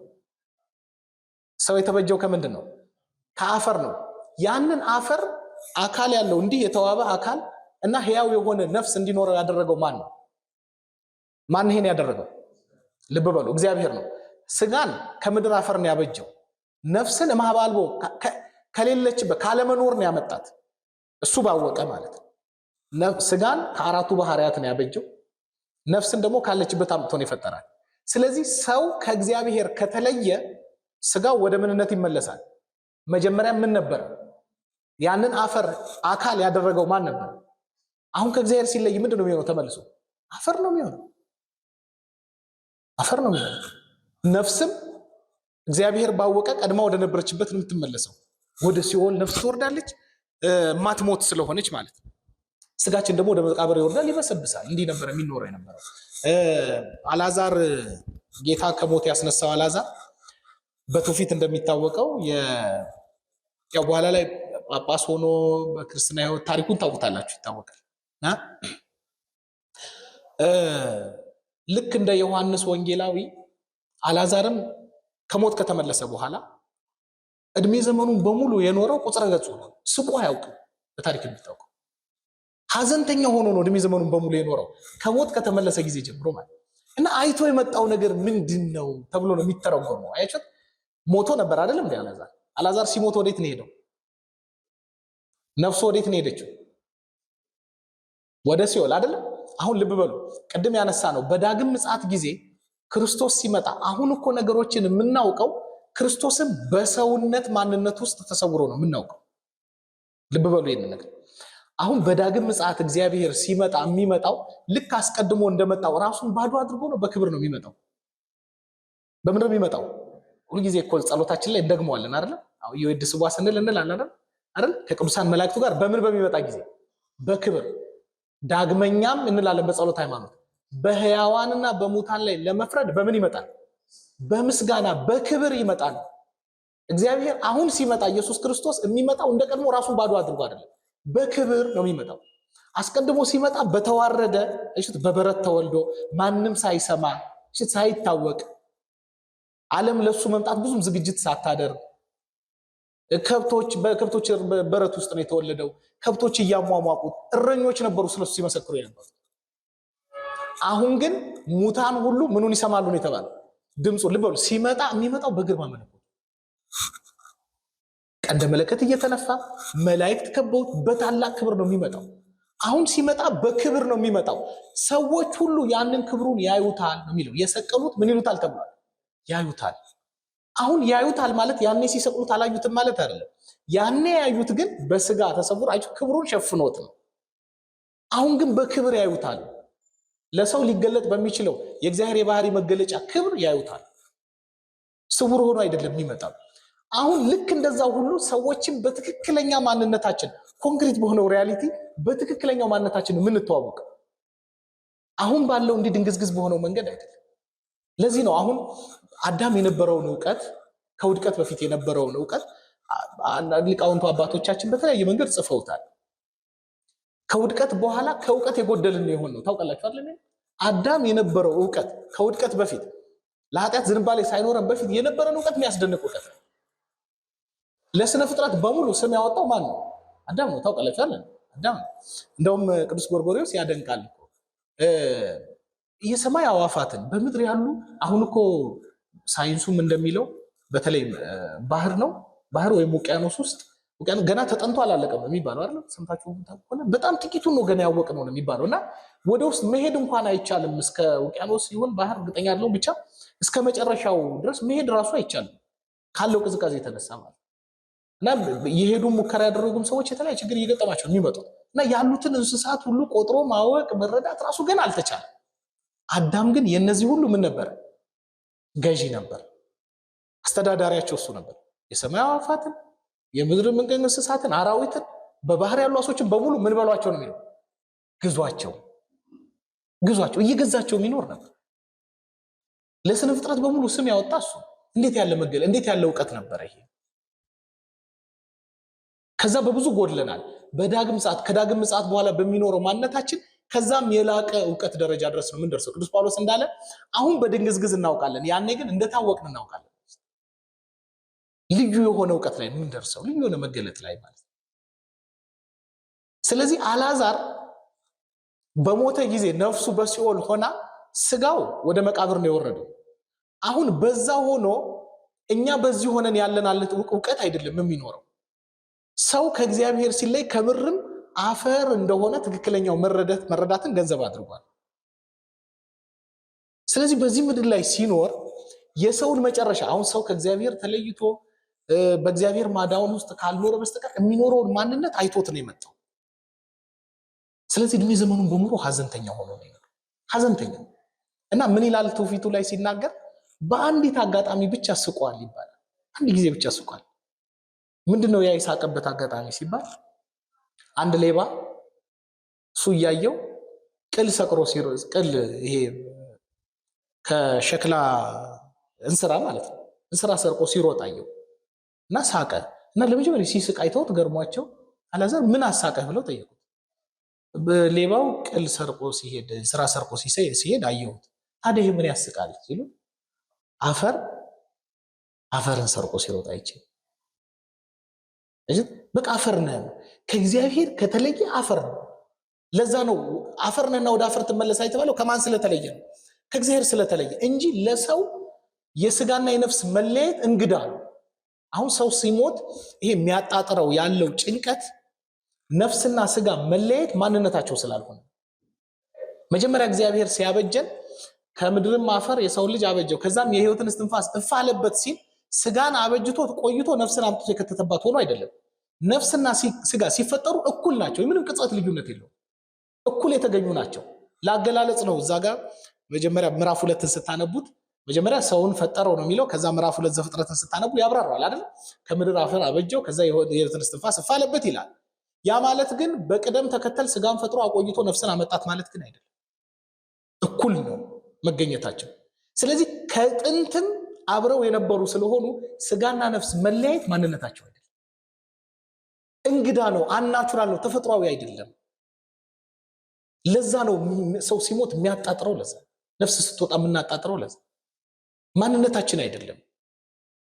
ከዛም በኋላ በዳግም ምጽአት ጊዜ ነፍስ ተመልሳ ስጋ ውስጥ ገባች በኋላ ያ ማንነታችን ለዘላለም የሚጸና። እዚህ ያ መሞት እንኳን የመጣው ሰው ከእግዚአብሔር በመለየቱ በምን ምክንያት? በኃጢአት ምክንያት። ይሄን መረዳት በጣም መሰረታዊ። ወደ በኋላ ይዘን ለምንመጣው ትምህርት ለምናነሳው ነገር ይሄን መረዳት መሰረታዊ። ስለዚህ ሰው ሞትን ያመጣው በምኑ ምክንያት ነው? በኃጢአት ምክንያት። ልብ በሉ፣ ሰው እግዚአብሔር ሲፈጥረው በመልኩና በአምሳሉ የፈጠረው ያንን መልክ ያጎሰቆለው በኃጢአት ምክንያት ነው፣ በበደል ምክንያት። ስለዚህ ለኃጢአት ዝንባሌ ያለው ከእግዚአብሔር የራቀ ህይወቱም ዕለት ዕለት ወደ ሞት የሚደረግ ጉዞ ሆነበት ማለት ነው። ከማን ስለተለየ? ከእግዚአብሔር። ልክ ምን እንደማለት መሰላችሁ? ከውሃ ውስጥ እንደወጣች አሳ ማለት። ከውሃ ውስጥ የወጣች አሳ እንደው ጥቂት የምትንደፋደፍበት ጊዜ ብቻ ነው የሚቀራት እስክትሞት ማለት። ሰውም ከእግዚአብሔር ሲለይ የሚኖረው ዘመን ልክ ያቺ አሳ እንደምትንደፋደፍባት ያህል ጊዜ ብቻ ነው የሚሄደው ወደ ሞት። ቅዱስ ሄሬኔዎስ አትናቴዎስ ኦን ዘ ኢንካርኔሽን በሚለው መጽሐፉ በእንተ ተሰግዎተ ቃል በሚለው መጽሐፉ ላይ የሰው ህይወት ዕለት ዕለት ወደ ሞት የሚደረግ ጉዞ ሆነ ነው። ይወለዳል፣ ያድጋል፣ ያረጃል፣ ይሞታል። በቃ ይሄ የሆነ ህይወት ማለት። አሁን አብዛኞቹ በዓለማዊ ፍልስፍና ላይ የሚኖሩ ሰዎች በሳይንሱም ጭምር ከሞት በኋላ ህይወት የለም፣ በቃ ሰው ማብቂያው እዚህ ጋር ነው ብለው የሚረዱበት ህይወት ማለት ይሄ በእርግማን ምክንያት የመጣ በውድቀት ምክንያት የመጣ ህይወት እንጂ ሰው ለዚህ ዓላማ አይደለም የተፈጠረው። መልኩን የእግዚአብሔር መልክ አምሳል ጋር አስተባብሮ ይኖር ዘንድ እግዚአብሔር መስሎ ይኖር ዘንድ የጸጋ አምላክ ሆኖ መኖርን ያገኝ ዘንድ እሱን ኦርቶዶክሳዊ መንፈሳዊነት ምን ይላል እና ሰው በኃጢአቱ ምክንያት ከእግዚአብሔር ከአባቱ እንዲለይ ሆነ፣ ከሱ እንዲርቅ ሆነ፣ ከሱ መራቁ ነው ሞትን ያመጣበት። ከገነት ከቤቱ እንዲባረር ሆነ፣ ከመላእክት ጋር የነበረውን የአምልኮ ህብረት አጣው። እነዚህ ሁሉ ተደራራቢ ውድቀቶች ደረሱበት። ከገነት ተሰደደ፣ ተባረረ፣ ስደተኛ ሆነ፣ ከእግዚአብሔር የተለየ ሆነ፣ ተቅበዝባዥ ሆነ፣ በዚህ ምድር ላይ የሚመላለስ ሆነ፣ ምድርም እሾህና አሜከላ ያበቀለች ሆነች። ህይወቱ የመከራ ህይወት ሆነበት፣ የመከራ ህይወት ሆነበት። ስለዚህ እግዚአብሔርን ተቃውሞ ለዲያብሎስ ፈቃድ በማደሩ ምክንያት ደግሞ የዲያብሎስ ባሪያ ሆነ። አሁን የቤተክርስቲያን ውብ በሆነ መንገድ ነው የሚገለጸው። ታውቁታላችሁ። ይሄ አዳምና ሔዋንን ዲያብሎስ ደብዳቤ ያስፈርሟቸዋል እየተባለ ይነገራል አይደል? ታውቃላችሁ። አሁን እንደዚህ ሲል እንደው ወረቀት ጽፎ ምናምን እንደዚህ አክቹዋል ነገር እንዳናስብ ምን ማለት ነው? ለሱ አደሩ ማለት ነው። የዲያብሎስ ባሮች ሆኑ ማለት በሱ ግብርናት ውስጥ ወደቅን ማለት ነው። እዚህ አዳም ገብሩ ለዲያብሎስ፣ አዳም የዲያብሎስ ባሪያ፣ ሔዋን አመቱ ለዲያብሎስ፣ ሔዋን የዲያብሎስ ገረድ ባሪያ የሚል አጽፎ አንዱን በሲኦል አንዱን በዮርዳኖስ ባህር አኖሩት ይላል። ጌታ ወደ ሲኦልም ሲሄድ ዮርዳኖስ ባህርም ሲጠመቅ እነዚህን ሁለቱን ደብዳቤዎች ነው የቀደደልን። የዕዳ ደብዳቤያችንን ቀደደ ምንለው ለዚህ ወሰጠጠ መጽሐፈ ዕዳሆሙ ለአዳም ወለሔዋን ምንለው ለዚህ በውዳሴ ማርያም ሁሌ እንላለን። የዕዳ ደብዳቤያችንን ቀደደው ምንለው ይሄንን። ስለዚህ የዲያብሎስ ባሪያ ሆነ። ዲያብሎስ ኃጢአት ያሰራናል። የኃጢአት ባሪያ ሆነ። የኃጢአት ደመወዙ ምንድን ነው?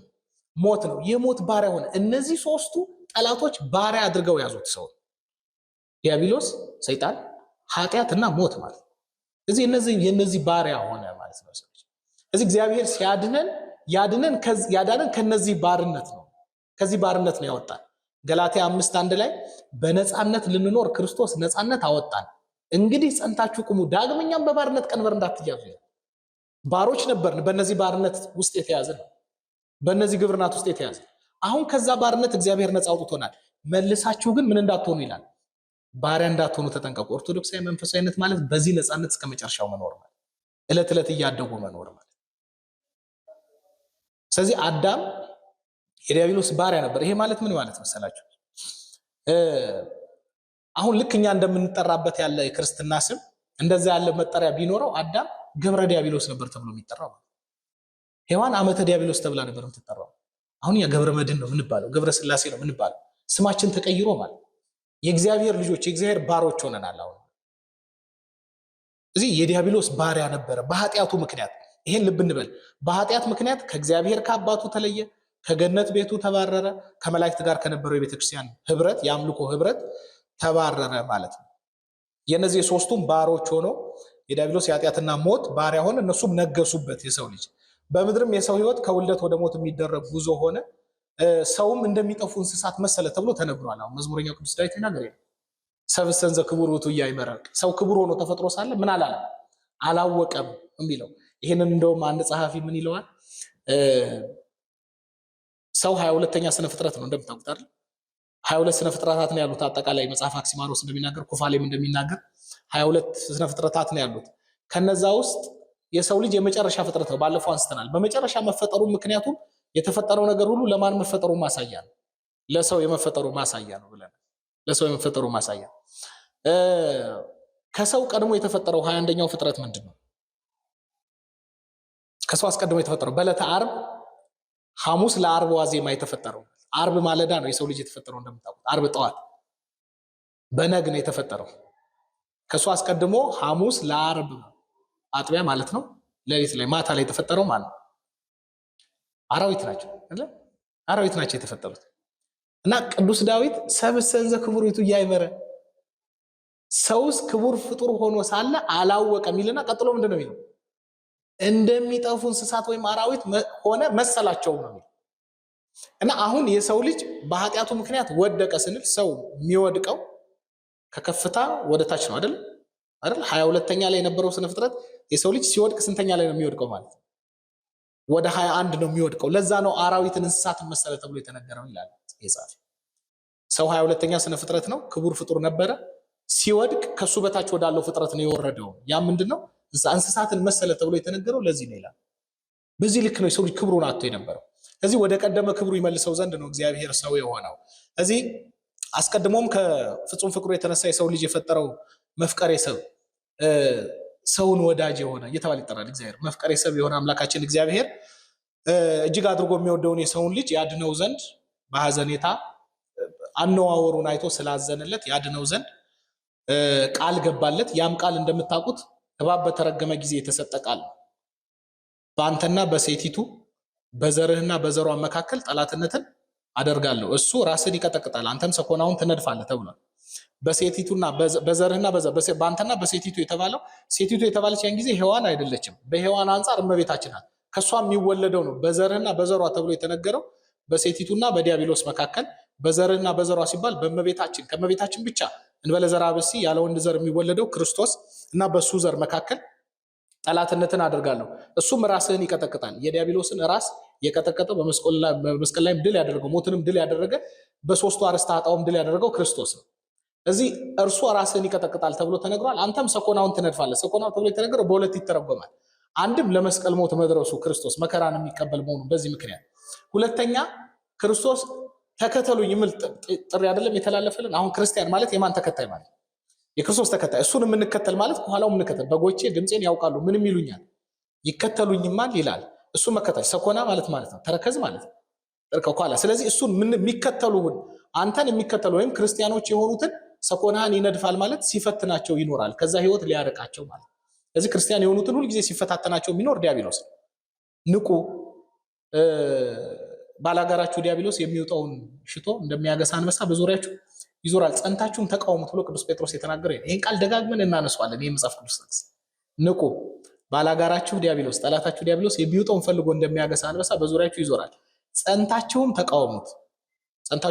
አስቀድመው አዳምና ሔዋን በገነት ሳሉ ዲያብሎስን መቃወም ለእግዚአብሔር መገዛት ሲገባቸው ተቃራኒውን አድርገው ነው የወደቁት።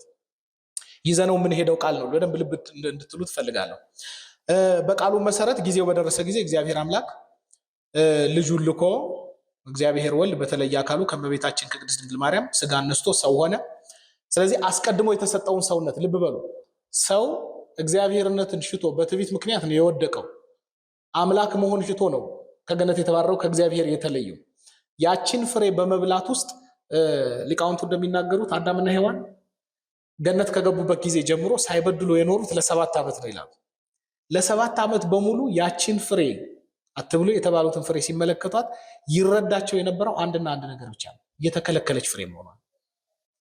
የዲያብሎስን ክፉ ምክር ከሰሙበት ቅጽበት ጀምሮ ግን ያችን ፍሬ በመብላት ውስጥ ምንነት እንደሚገኝ ማሰብ ጀመሩ፣ እግዚአብሔርነት። ስለዚህ ፍሬዋን በመብላት በኩል እግዚአብሔርነት ይገኛል በሚል ነው ቀጥፎ ይበሉ። ስለዚህ እግዚአብሔርነትን ሽተው ነው የወደቁት ማለት። እግዚአብሔርነትን ሽተው የወደቁት አዳምና ሔዋን ግን አይደለም እግዚአብሔርነትን ሽተው ፍሬዋን የበሉት አዳምና ሔዋን አይደለም እግዚአብሔርነትን ሊያገኙ ቀድሞ ተሰጥቷቸው የነበረውን ሰውነትንም አጡት። ከሰውነትም የወረዱ እግዚአብሔርነትንም ያላገኙ ከሁለት አንድ ያጣን የሆኑት ማለት። ስለዚህ እግዚአብሔር አምላክ የሻቱትን እግዚአብሔርነትን የጸጋ አምላክ ሊያደርጋቸው አጥተውት የነበሩትን ሰውነትም አጥተነው የነበረውን ሰውነትንም መልሶ ሊሰጠን ሰው ሆኖ መጣ። ስለዚህ እሱ ፍጹም አምላክ ፍጹም ሰው ነው። ፍጹም ሰውነትን የምንመለከተው ከማን ነው? ከክርስቶስ ነው። እኛም ምኖች እንድንሆን እንጠበቃለን። አሁን አምላካችሁ እግዚአብሔር ምን እንደሆነ እስቲ በሉ፣ ፍጹም እንደሆነ በሉ። ምን እንደሆነ አሁን ክርስቶስን ምን እንለዋለን? ፍጹም አምላክ ፍጹም ሰው። እኛ ምን አይነት ሰው እንድንሆን ይጠበቅብናል? ፍጹም ሰው። አምላካችሁ እግዚአብሔር ፍጹም እንደሆነ እናንተ ምን ሁኑ ተብለናል። ስለዚህ ፍጹም ሰዎች እንድንሆን ይጠበቅብናል። ፍጹም ሰውነትን ደግሞ የተመለከትነው በማን ነው? በክርስቶስ ነው። ስለዚህ ክርስቶስን መምሰል ክርስትና ማለት ወደ ምንነት ማደግ ማለት ነው፣ ወደ ፍጹም ሰውነት። ፍጹም ሰውነት ደግሞ ማለት የእግዚአብሔር መልክና አምሳል ገንዘብ ማድረግ ማለት ነው። የኦርቶዶክሳዊ መንፈሳዊነት ግቡ ያለ። ስለዚህ ፍጹም ሰውነትን ያን ሰውነት አጥተነው የነበረውን ሰውነትን ይሰጠን ዘንድ እንደገናም ደግሞ ሽተነው የነበርነውን አምላክነትን በጸጋ አማልክት ሊያደርገን እነዚህን ሁለቱን ያድለን ዘንድ እግዚአብሔር አምላክ ሰው ሆኖ መጣ። ስለዚህ የሻተውን አምላክነትም የጸጋ አምላክ ሆኖ አገኘው። የዲያብሎስም ከንቱ ምክር ወይም ክፉ የሆነ ምክር ፈረሰ ማለት ነው። ሰውም አጥቶት የነበረውን ሰውነት መልሶ አገኘው ማለት ነው። ስለዚህ ጠላቶቻችን የነበሩ ዲያብሎስን ኃጢአትንና ሞትንም እነዚህ ሶስቱን ዋና ዋና ኃጢአቶቻችንንም ድል አደረጋቸው ማለት ድል አደረጋቸው። ገላትያ 5:1 ላይ በነፃነት ልንኖር ክርስቶስ ነፃነት አወጣን የተባለ ነው። ምኖች ነበርን አስቀድመን? አሁን ነፃነት አወጣን ከተባለ ነፃነት የሚሻው ምን ላይ ያለ ሰው? ባርነት ላይ ያለ ነው አይደል? ስለዚህ ምኖች ነበርን ማለት ባሮች ነበርን ማለት። የምን ባሮች ነበር? የኃጢአት፣ የሰይጣን፣ የሞት ባሮች ነበር። ስለዚህ በነፃነት እንድንኖራል። አስቀድመን በነፃነት እንዳንኖር እነዚህ ባሪያ አድርገው ይዘውን ነበር። አሁን ግን በነፃነት እንድንኖር ክርስቶስ ነፃነት አወጣን ይላል። ስለዚህ ነፃነትን ሰጥቶናል። እነዚህ ባሪያ አድርገው ይዘውን የነበሩ ጠላቶቻችንን ድል አድርጓቸዋል። ግን መልሰን ደግሞ የነዚህ ባሮች እንዳንሆን ተጠንቅቀን እንድንኖር ነው ሐዋርያው ደግሞ የሚነግረን። አሁን በኦርቶዶክሳዊ መንፈሳዊነት ውስጥ የምንማረው ይሄንን መልሶ እንደ ቀድሞ አዳምና ሔዋንን እንደጣላቸው ሰይጣን ዛሬም ሊጥለን ይችላል። ኃጢአት እነሱ ላይ ሰልጥኖ እንደነበር አሁንም ሊሰለጥንብን ይችላል።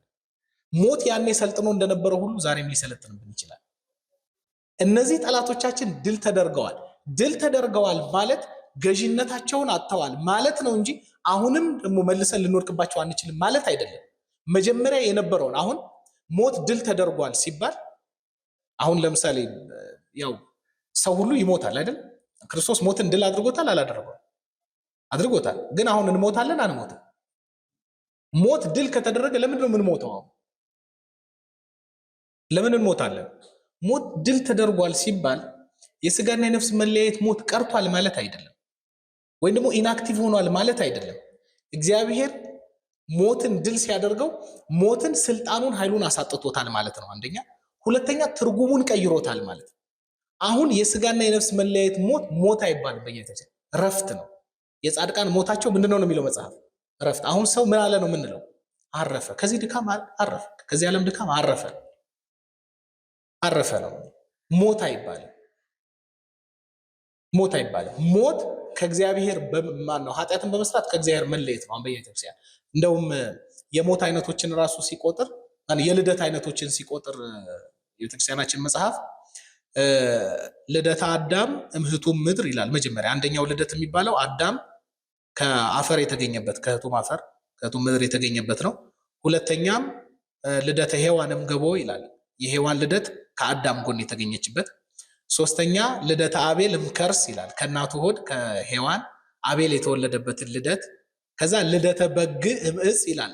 አብርሃም ልጁን ይስሐቅን ሊሰዋ ሲል ከሰማይ የወረደለት በፀሳቤቅ ታስሮ የተሰጠው ያንን በግ እሱ የክርስቶስ ምሳሌ ስለሆነ ማለት ነው ያነሳና አምስተኛ ልደት አድርጎ የሚያነሳው ልደተ ሙታን መቃብር ነው። ልደት ነው ይባላል። ከሞት መነሳታችን ራሱ ልደት ነው ይባላል። ስለዚህ ሞት አይደለም ይባላል። ምድር ክርስቶስ ሲመጣ ልትወልደን እየጸነሰችን ነው። መጸነስ ነው። በከርሰ ምድር መጸነስ ነው። በዳግም ምጽአት ጊዜ ልንነሳ ለክብር ልንነሳ መጸነስ እንጂ ሞት አይደለም።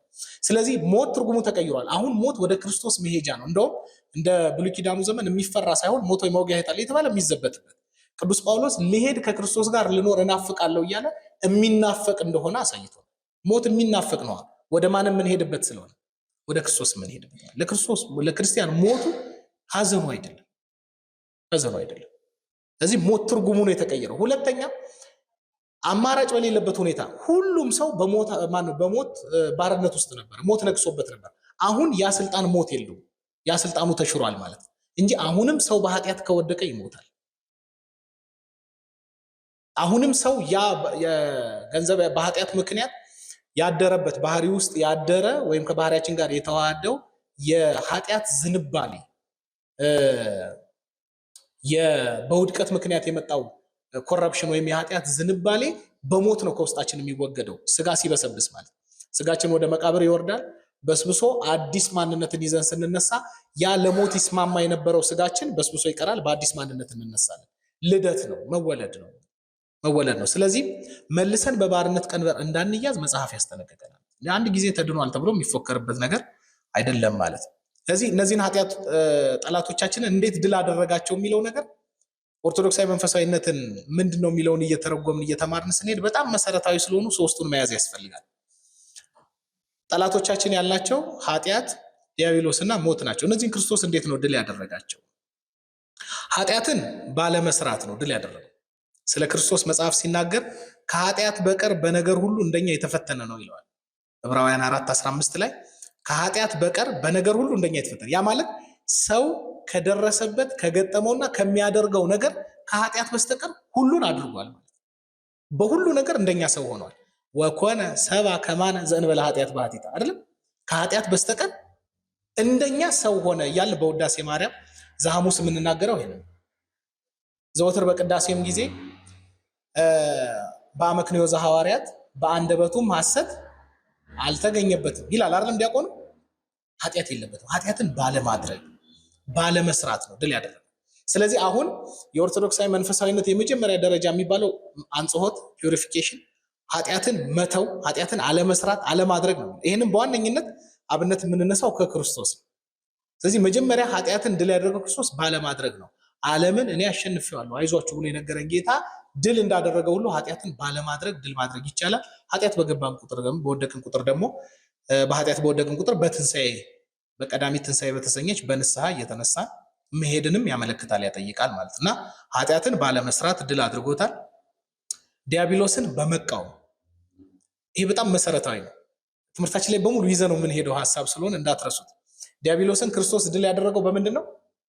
በመቃወም። ያዕቆብ 4:7 ላይ የሐዋርያው ቅዱስ ያዕቆብ መልእክት ምዕራፍ 4 ቁጥር 7 ላይ ለእግዚአብሔር ተገዙ ዲያብሎስን ተቃወሙት ከእናንተም ይሸሻል ይላል። ለእግዚአብሔር ተገዙ ዲያብሎስን ምን በሉት? ተቃወሙት ከእናንተ ምን ይላል? ይሸሻል። ሰይጣን ወይም ዲያብሎስ እንዲሸሸን ማድረግ ያለብን ምንድነው? ማድረግ ያለብን?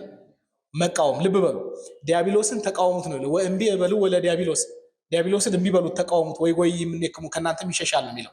ይሄንኑ ቅዱስ ጴጥሮስ ቅድም ባነሳነው ጥቅስ ላይ ምን ይለዋል? ልብ በሉ ንቁ፣ ልብ አድርጉ፣ ንቁ ባላጋራችሁ ጠላታችሁ ዲያብሎስ የሚውጠውን ፈልጎ እንደሚያገሳ አንበሳ በዙሪያችሁ ምን ይላል? ይዞራልና ጸንታችሁ ምን በሉት? ምንድነው ያለው ቅድም? ሲተቃወሙት በሉ። ጸንታችሁ ምን በሉት? ተቃወሙት። ቅዱስ ያዕቆብ ምንድነው ያለ? ዲያብሎስን ምን በሉት? ተቃወሙት። ቅዱስ ጴጥሮስ ምንድነው ያለን? አሁን ጸንታችሁ ምን በሉት? ተቃወሙት። በኦርቶዶክሳዊ መንፈሳዊነት ትምህርት ሰይጣን እየዘረዘርነው እናየዋለን ደረጃዎቹን ስናይ ማለት የሰውን ልጅ ወደ ኃጢአት የሚጥልበት ደረጃ እንደ ጸሐፍቱ ይለያያል። ግን ብዙ ጊዜ ከ7 እስከ 9 ባለው ደረጃ ውስጥ ነው የሚቀመጠው። ምን እንደሚያደርግ ከመጀመሪያው ጀምሮ ሰውን አስቶ በኃጢአት እስኪጥለውና ኃጢአትን ሱስ እስኪያደርግበት ድረስ ለዛ ኃጢአት ተገዢ እስከሚያደርገው ድረስ የሚሄደውን ደረጃ የገዳማውያን አባቶች በሚጽፉት በዚህ ኦርቶዶክሳዊነት መንፈሳዊነት መጽሐፍ ላይ ወደ 7 ወደ 8 ወደ 9 ያደርሱታል። ደረጃው መጀመሪያ ምን ያደርጋል? እንዴት ነው የሚጥለን? ደረጃዎቹ ምንድናቸው? እንዴት አድርጎ ነው ከዛ በኋላ መውጣት ወደማንችልበት ደረጃ ላይ የሚያደርሰን? ከዛ የቱ ጋር ምን ማድረግ አለብን የሚለውን ሁሉ እያስተማሩ ይሄዳል። ነገር ግን ምንም እንኳን ሰይጣን የሰውን ልጅ በኃጢአት እንዲወድቅና ይሄ ፈተና ሎይስሞ የሚባሉትን የክፉ ሐሳቦች አምጥቶ ከዛ በኋላ ሱሰኛ የኃጢአት ሱሰኛ እስከሚያደርገው ድረስ ባሪያ እስከሚያደርገው ድረስ ያለውን ደረጃ 7ም 8ም 9ም ቢያደርሱትም እንደ ክርስቲያን ግን እነዚህን ሁሉ ድል ለማድረግ በአንጻሩ ደግሞ ሰይጣን ይህን ሁሉ ነገር ሲያደርግ ክርስቲያኑ ከነዚህ ነገሮች ነፃ ለመውጣት ወይም ለመቃወም ይሄንን ማድረግ ያለበት ምንድነው ሲባል አንዲት ነገር ብቻ ነው። እሷ ምንድናት? መቃወም። ገና ከመጀመሪያው ሐሳቡ ሲመጣ ምን ማድረግ? መቃወም። አንደኛውን ደረጃ አልፈን ሁለተኛውም ላይ ስንሄድ ገና ኃጢአት አልሆነብንም። ያኔም ምን ማድረግ? መቃወም። ሶስተኛ ደረጃው ላይ ሲደርስ ኃጢአት እየሆነ ነው የሚሄደው። አሁንም ግን በዛም ሰዓት ማድረግ የሚጠበቅብን ምን ማድረግ ነው? መቃወም። ከጌታችንም ከቅዱሳን አባቶቻችንም የተማርነው ዲያብሎስን ድል ማድረግ የሚቻለው ምን በማድረግ ነው? በመቃወም። መቃወም ማለት ነው ዲያብሎስን ተቃውሙት ነው የሚለው። አያችሁ? ተቃውሙት፣ ጸንታችሁ ተቃውሙት፣ ዲያብሎስን ተቃውሙት። አዳምና ሔዋን በገነት ሳሉ ለእግዚአብሔር መገዛት ዲያብሎስን መቃወም ሲገባቸው ምንድን ነው ያደረጉት? ተቃራኒ ነው። እግዚአብሔርን ተቃውመው ለዲያብሎስ ተገዝተው አሁን ዓለምና ሐሳቡ ገዝቶን የምንኖር ሰዎች ከዓለም ጋር ተስማምተን በኃጢአት ህይወት የምንኖር ሰዎች ለዲያብሎስ ተገዝተን የምንኖር ሰዎች ነው። እዚህ ጌታችን ያስተማረን ትልቁ ትምህርት ነው። ክርስቶስ ያደረጋቸው ነገሮች እንደምታውቁት ቤተክርስቲያናችን በግልጽ እንደምታስተምረው ለሁለት መሰረታዊ ነገሮች ነው። ክርስቶስ እዚህ ምድር ላይ ሲመላለስ ያደረጋቸው ነገሮች ለሁለት መሰረታዊ ዓላማ የተደረጉ ናቸው። የመጀመሪያው ለቤዛነት ሊያድነን ለቤዛነት ያደረገው፣ ሁለተኛው ለአርአያነት ምሳሌ እንዲሆነ ነው። እሱን አይተን እንድንተገብረው ማለት ነው። እንደዛ ማድረግ የምንችላቸው ነገሮች አሉ፣ የማናደርጋቸው ነገር። ለምሳሌ እግዚአብሔር ወልድ አካላዊ ቃል በተለየ አካሉ ከእመቤታችን ቅድስት ድንግል ማርያም ሥጋ ነስቶ ሰው ሆኗል። ይሄ የእሱ የብቻው፣ ማንም ይሄን ሊያደርገው የሚችል የለም። በመስቀል ላይ ሞትን ድል ያደረገበት ፋይናል የሆነ ፍጹም የሆነ ስራው ነው። ይህንን ማንም ሊያደርገው የሚችል የለም፣ የእሱ የብቻው። ሞትን ድል አድርጎ የተነሳው ትንሣኤ ግን የብቻው ሳይሆን የሟቹ የሙታን ሁሉ ምን ሆኖ ነው? በኩር ሆኖ ነው። የትንሣኤያችን በኩር ነው። ሙታን ሳይሆን የትንሣኤያችን ሁሉ በኩር ነው። ስለዚህ ለትንሣኤ በኩር ነው። እሱን ተከትለን ሁላችንም ምን እንላለን? እንነሳለን። ስለዚህ ኦርቶዶክሳዊ መንፈሳዊነት ግቡ መጨረሻ ላይ እንዲህ ባለ በክብር ክርስቶስን መስለን ኖረን ለክብር መነሳት ለህይወት መነሳት የምንችለው እንዴት ያለ ህይወትን ብንኖር ነው የሚለውን የምንማርበት ለምሳሌነት ያደረጋቸው ነገሮች ናቸው። ከነዛ ድርጊቶች ውስጥ አንዱ ያ ማለት ክርስቶስ የተነሳውን ትንሣኤ እሱ በኩር ሆኖ የተነሳውን ትንሣኤ መነሳት እንድንችል የክርስቶስ የእግዚአብሔር ሰው መሆን ፍጹም አንዴ የተደረገ ለዘላለም የተደረገ ደግሞ የማይደረግ ነገር ነው። ልብ በሉ። እግዚአብሔር ወልድ ሰው የሆነበት ምስጢር አሁን እግዚአብሔር ሰው ከሆነ በኋላ መልሶ ሰውነትን ትቶ አምላክ ብቻ የሚሆን ነው እንዴ? ተዋህዶ ለምንድን ነው? ለዘላለም ነው። ያ ማለት አሁን እግዚአብሔር በአብ ሪና ያለው እግዚአብሔር ወልድ ወይ ኢየሱስ ክርስቶስ በተዋህዶ ነው። ያ ማለት ስጋችን በስላሴ መንበር ነው ያለው ማለት ነው። ለዘላለም ነው ተዋህዶ፣ የሚመለስ አይደለም። እንበለ ቢጠት ብለናል፣ መመለስ የለበትም ብለናል። ተዋህዶ በዚህ የመጀመሪያው ጉዳይ ይሄ ነው። ሁለተኛው ክርስቶስ በመስቀል ላይ ያደረገው ሰዎችን ሁሉ ለማዳን ሲል ለሰው ልጆች ድህነት ሲል ራሱ መስዋዕት አድርጎ ያቀረበበት ያ የማዳን ስራው አንዴና ለመጨረሻ ጊዜ የተደረገ ፍጹም የሆነ አንድ ጊዜ በቅድስት ደሙ የሰው እጅ ወዳልሰራት መቅደስ ገባ ብሎ ቅዱስ ጳውሎስ እንደተናገረ ያችኑ ነው ዘወትር በቅዳሴ ጊዜ ስንካፈላት የምንኖራት። እንደምታውቁት ያውኑ መስዋዕት ነው የምንካፈል። ስለዚህ የሚደገም አይደለም። ያ ጌታችን የተነሳው ትንሣኤ ግን የመጨረሻ ትንሣኤ አይደለም። ስጋዊ የመጨረሻ ስጋዊ ነው፣ ለዘላለም ነው። ሞትን ድል ያደረገበት ስራው የመጨረሻ ነው፣ ለዘላለም። ትንሣኤው እሱ በኩር ሆኖ ተነስቶ እኛ ሁላችንም ምን የምንለው ነው? የምንነሳው የምንካፈለው ሁላችንም የምንነሳው ነው። ግን እንደዛ ያለ የክብር ትንሣኤ የህይወት የሆነ ትንሣኤን እንድንነሳ ግን መልካም ያደረጉ ብሎ ስለሚናገር ምን አይነት ህይወት ሊጠበቅብን እንደሚገባ ማወቅ ያስፈልጋል። እንደዛ መመላለስም ያስፈልጋል። በጣም መሰረታዊ ጉዳይ ነው። ስለዚህ ክርስቶስ ያደረጋቸው ነገሮች ለምሳሌ ከምንለው ውስጥ እሱን መስለን ኖረን ክርስቶስን በመምሰል ህይወት ውስጥ እየተመላለስን እሱ እንደተነሳው ያለ እሱ በራሱ ስልጣን የተነሳው እሱ የሚያስነሳንን የህይወት የሆነ ትንሣኤ እንድንነሳ ግን እሱን መስለን መኖር አለብን። እሱን መምሰል አለብን። እሱ ታፊ አምላክ የምንለው ይሄንን። ስለዚህ ከነዛ ውስጥ አንዱ ወይም የመጀመሪያው ደረጃ ጌታችን ሰይጣንን ድል ባደረገ ጊዜ ያደረገው የመቃወም ስራ ነው። አርስተ ኃጣው የሚሰኙ የትኛውም አይነት ፈተና በዚህ ምድር ላይ ቢኖር የትኛውም አይነት ኃጢአት አባቶቻችን እንደሚናገሩት ከነዚህ ከሶስቱ አይወጣም። ለዛ ነው አርስተ ኃጣው የሚባሉት። የኃጢአት ርዕሶች ይባላሉ፣ ወይም ራሶች ማለት ነው። የኃጢአት ራሶች ይባላሉ። ሶስቱ ኃጢአቶች ክርስቶስን ዲያብሎስ የፈተነባቸው ሶስቱ ፈተናዎች። ሶስቱንም ፈተናዎች ክርስቶስ እንዴት ነው ድል ያደረገው? ምን በማድረግ ነው? ምን በማድረግ ነው? ቅዱስ ያዕቆብ ዲያብሎስን ምን በሉት ነው ያለው? ተቃወሙት። ቅዱስ ጴጥሮስ ምን አድርጎ ነው ያለው? ጸንታችሁ ተቃወሙት። ቅድም ያነሳነው አባቶቻችን ዲያብሎስን ድል ማድረግ የሚቻለው ምን በማድረግ ነው? በመቃወም። ለጌታችን ምንድነው የመጀመሪያው ፈተና ያቀረበለት? እነዚህን ድንጋዮች ዳቦ አድርግና ምን እንበል? ዳቦ አድርግ ነው። ዳቦ አድርግ ማለት እንብላ ነው። እንደ ተራባ አይቶ ወቀርበ ዘያሜክሮ የሚፈትነው ቀረበው ይላል። እንደ ተራባ አይቶ ማለት ከዛ አለው ይላል በል እሉ አበባ ህብስተ ይኩና፣ እነዚህ ድንጋዮች ዳቦ ይሁኑ በል። ምን እንድናደርግ ማለት? እንድንበላ ነው። ያን ጊዜ ጌታ ምን አለው? የሰው ልጅ ከእግዚአብሔር አፍ በሚወጣ ቃል ጭምር እንጂ በምግብ ብቻ አይኖርም። ይሄ መስማማት ነው መቃወም ነው? መስማማት ነው መቃወም ነው? መጀመሪያውኑ ሐሳቡን ምን አለማድረግ አለማስገባት ማለት አለማስገባት። ሁለተኛ ከፍ ወዳለ ተራራ ላይ ወሰደውና ከዚህ ላይ መር ብለህ ወደታች ውደቅ፣ ይጠብቁ ዘንድ መላእክቱን ስላንተ ያዘዛቸዋል፣ በመንገድም ይጠብቁ ዘንድ መላእክቱን ስላንተ ያዛቸዋል ተብሎ በመዝሙር 90 ላይ ዘወትር በምንጸልየው መዝሙረ ዳዊት ላይ እንደምታውቁት ይናገራል። ይሄን መላእክቱን ስላንተ ያዛቸዋል፣ በመንገድ ይጠብቁ ዘንድ በእጃቸውም ያነሷል፣ እግር በድንጋይ እንዳትሰናከል፣ በተኩላና በእባብ ላይ ትቀመጣለህ፣ አንበሳና ዘንዶን ትረግጣለህ፣ በእኔ አምኗልና አድነዋለሁ እያለ የሚሄድ ንባብ። ያንን አንስቶ መላእክቱን ስላንተ ያዛቸዋልና እስከዚህ በር ብለህ ውደቅ አለው። ያን ጊዜ ምን አለው? አምላክህን እግዚአብሔርን አትፈታተኑት። እግዚአብሔር ያድናል አያድንም? እግዚአብሔር ያድነኛል ተብሎ ግን ራስን ወደ አደጋ መጣል አይገባም። አይገባም። ስለዚህ እግዚአብሔር አምላክን አትፈታተነው ተብሏል አለ። ይሄ መስማማት ነው መቃወም ነው? መቃወም ነው። ከዛ የዓለም ታላላቅ ሀገራትን ሀያል የሆኑ ቦታዎች ምንድነው መንግስታትን ኢየሩሳሌም ተራራ ላይ አውጥቶ አሳየውና የዓለምን ሁሉ ሀብት አሳየውና ብትሰግድልኝ እነዚህም በሙሉ እሰጥሃለሁ። ያን ጊዜ ጌታ ምን ብሎ መለሰለት? ለአምላክህ ለእግዚአብሔር ብቻ ስገድ ተብሎ ተጽፏል። ይሄ መስማማት ነው መቃወም ነው? ያን ጊዜ ተወው ይላል። መቃወም ተወው። ሔዋን እግዚአብሔር እችን ፍሬ በበላችሁ ጊዜ ከዚህ ፍሬ እንዳትበሉ ከልክሏችኋልን ብሎ ጠየቃት። እንደውም ጥያቄው ራሱ የሚለው በገነት ካሉ ዛፎች እንዳትበሉ ይከለከላችኋል የሚል ነው። አጠያየቁ ራሱ ጀነራል ነው። እሷ ሁሉንም ትበላላችሁ፣ ነገር ግን ከዚች ዛፍ በቀር ብሎናል። እችን በበላችሁ ጊዜ ግን ትሞታላችሁ ብሎናል። አይ የምትሞቱ ሆናችሁ አይደለም፣ በበላችሁ ጊዜ እንደሱ እንደምትሆኑ እንደ እግዚአብሔር እንደምትሆኑ ነው ያላት። እና ያንን ሀሳብ ሰምተው ምን ማድረግ ነበር የነበረባት? መቃወም። ሀሳቡን ወደ ውስጡ አስገባቸው። የመጀመሪያው ጥቃት ይባላል። አታክ የሚሉት 7ቱን ደረጃዎች እናያቸዋለን። የመጀመሪያው ጥቃት ነው። ዲያብሎስ ወደኛ የሚወረውረው ጥቃት፣ ያ ሊያጠቃን የመጣውን ሀሳብ የተወረወረውን ሀሳብ ሎሂስሞ ይባላል፣ ክፉ ሀሳብ። ያንን ሀሳብ መጀመሪያውኑ መቃወም መመከት ነው የሚያስፈልገው። እንብላ ሲያ የሰው ልጅ ከእግዚአብሔር አፍ በሚወጣ ቃል እንጂ በምግብ ብቻ አይኖርም። መቃወም። ብትሰግድልኝ ያለ አምላክ ለእግዚአብሔር ብቻ ስገድ ተብሏል። ከዚህ መር ብለው አምላክን እግዚአብሔርን አትፈታተነው ተብሏል። እዚህ መቃወም ዲያብሎስን ድል ያደረገው በመቃወም፣ ኃጢአትን ባለመስራት ብለናል።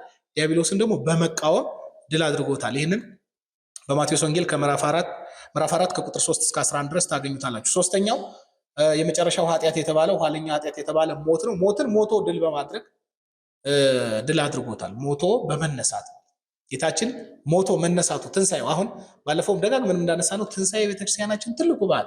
ያለ ትንሣኤ ክርስትና የለም። ያለ ትንሣኤ ክርስትና የለም። ክርስቶስ ሞትን ድል አድርጎ ባይነሳ ክርስትናም የለም፣ ሃይማኖትም የለም። እሱ በኩር ሆኖ መነሳቱ ነው ለሁላችንም ትንሣኤን ሰብኮ ክርስትና መዳንን ተስፋ የምናደርገውን ነገር የሰጠን ማለት ነው። ስለዚህ ሞትን ድል አድርጎ ተነስቷል። አሁን ሞት ተሸንፏል። ሞት ተሸንፏል። ምክንያቱም እኛ የነበርነው በሞት ባርነት ውስጥ ነው ብለናል አይደለም? ቅድም ሞት ነግሶብን ያለው ምን እንደማለት መሰላችሁ? ቀላል በሆነ አገላለጽ ለማስቀመጥ ለምሳሌ እኛ እዚህ ያለ ነው እንደው አርግብና ጠፍተን ቢሆን መውጫውን ባናውቀው፣ በእርግጥ ቤተክርስቲያን ስለሆነ ያለ ነው ብንጠፋም ችግር የለውም፣ ባንገኝም ችግር የለውም እዚህ ስለሆነን ማለት። ግን አንድ ቦታ ውስጥ የሆነ ሰው እንደው ጠፍቶ እዛ ቦታ ላይ መውጫውንም መግቢያውንም ባያውቀው እና እዛ ቢገኝ ሊያድነው ፍለጋ የመጣው ሰው ወይም ደግሞ ያንን ሰው ሊያድነው ለፍለጋ የወጣ ሰው ያንን ሰው ለማዳን ምንድን ነው ማድረግ ያለበት? ያ ሰው ፈልጎት ያንን ሰው ያለበት ቦታ ድረስ መሄድ አለበት አይደል? ካለበት ምን እንዲያደርገው እንዲያወጣው ማለት ነው። እኛ ያለነው ምን ውስጥ ነበር? በሞት አይደለም? ሞት ውስጥ ነበር የነበርነው፣ በሲኦል ነበር የነበርነው፣ በዲያብሎስ ባርነት ውስጥ ነበር፣ በኃጢአት ውስጥ ነበር የነበርነው። ስለዚህ በሞት ውስጥ የነበረውን የሰውን ልጅ ክርስቶስ ከሞት ያወጣው ዘንድ የት ድረስ መምጣት አለበት? እኛን ፍለጋ ሞት ድረስ ማለት ነው። እዚህ ሞት ድረስ መጥቶ ከሞት ውስጥ ነው ያወጣው። ሲኦል መጥቶ ሲኦልን በርብሮ ነፃ ነው ያደረገን። ፈልጎ ያገኘን ያዳነን። ከመቶ በጎች አንዷ ብትጠፋ ያለው ሰምታችኋል አይደል? ያችን ፍለጋ ነው የወጣው። ያገኘንም ሞት ውስጥ ከሞት ውስጥ ግን አውጥቶናል። አሁን መልሰን በዛ ሞት ውስጥ እንዳንወድቅ ነው። ስለዚህ ሞትን ሞቶ ድል በማድረግና በመነሳት ድል አድርጎታል። አሁን እስከ መጨረሻው ድረስ እችን ትንሣኤ ገንዘብ ያደረግናትን አሁን የእግዚአብሔር መንግስት ተገልጧል። አዎ ተገልጧል። ንጉሱ መጥቷል። አዎ መጥቷል። ያዳነንም እሱ ነው። ነገር ግን የእግዚአብሔርን መንግስት በፍጽምናዋ ንጉሱም በክብር አይደለም የተገለጡት። ክርስቶስም በኬኖሲስ ራሱን ባዶ አደረገ ተብሏል። ራሱን ባዶ አድርጎ ነው የመጣው።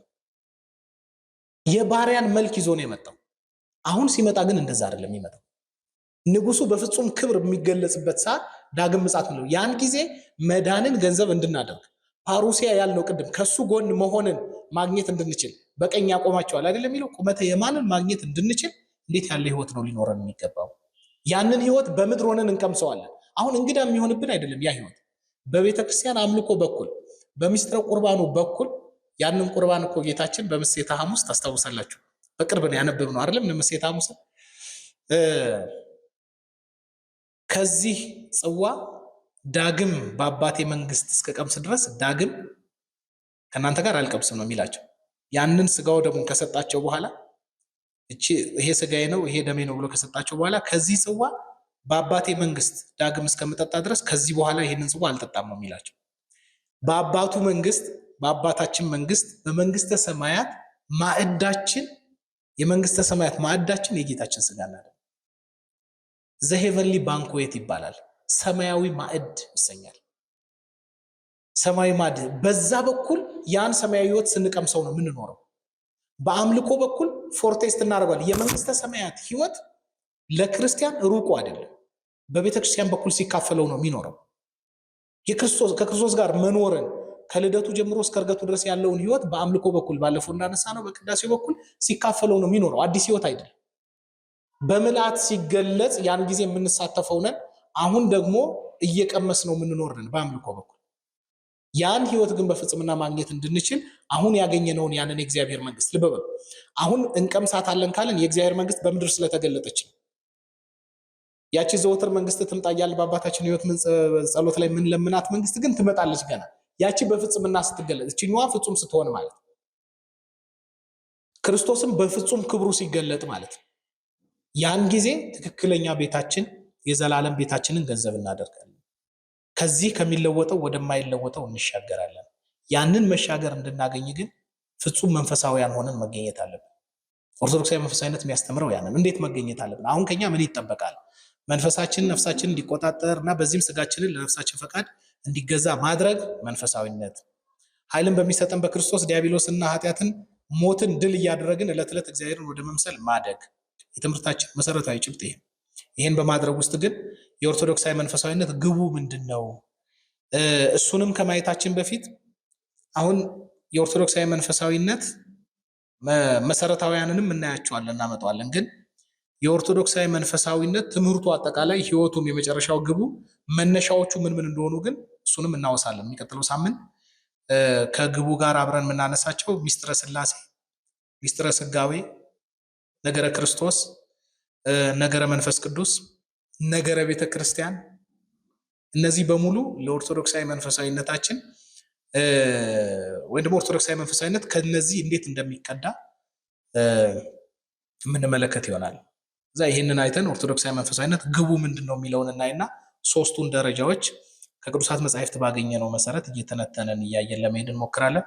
ስለነበረን ጊዜ ሁሉ የአምላካችን የእግዚአብሔር ስም የተመሰገነ ይሁን። ቆየ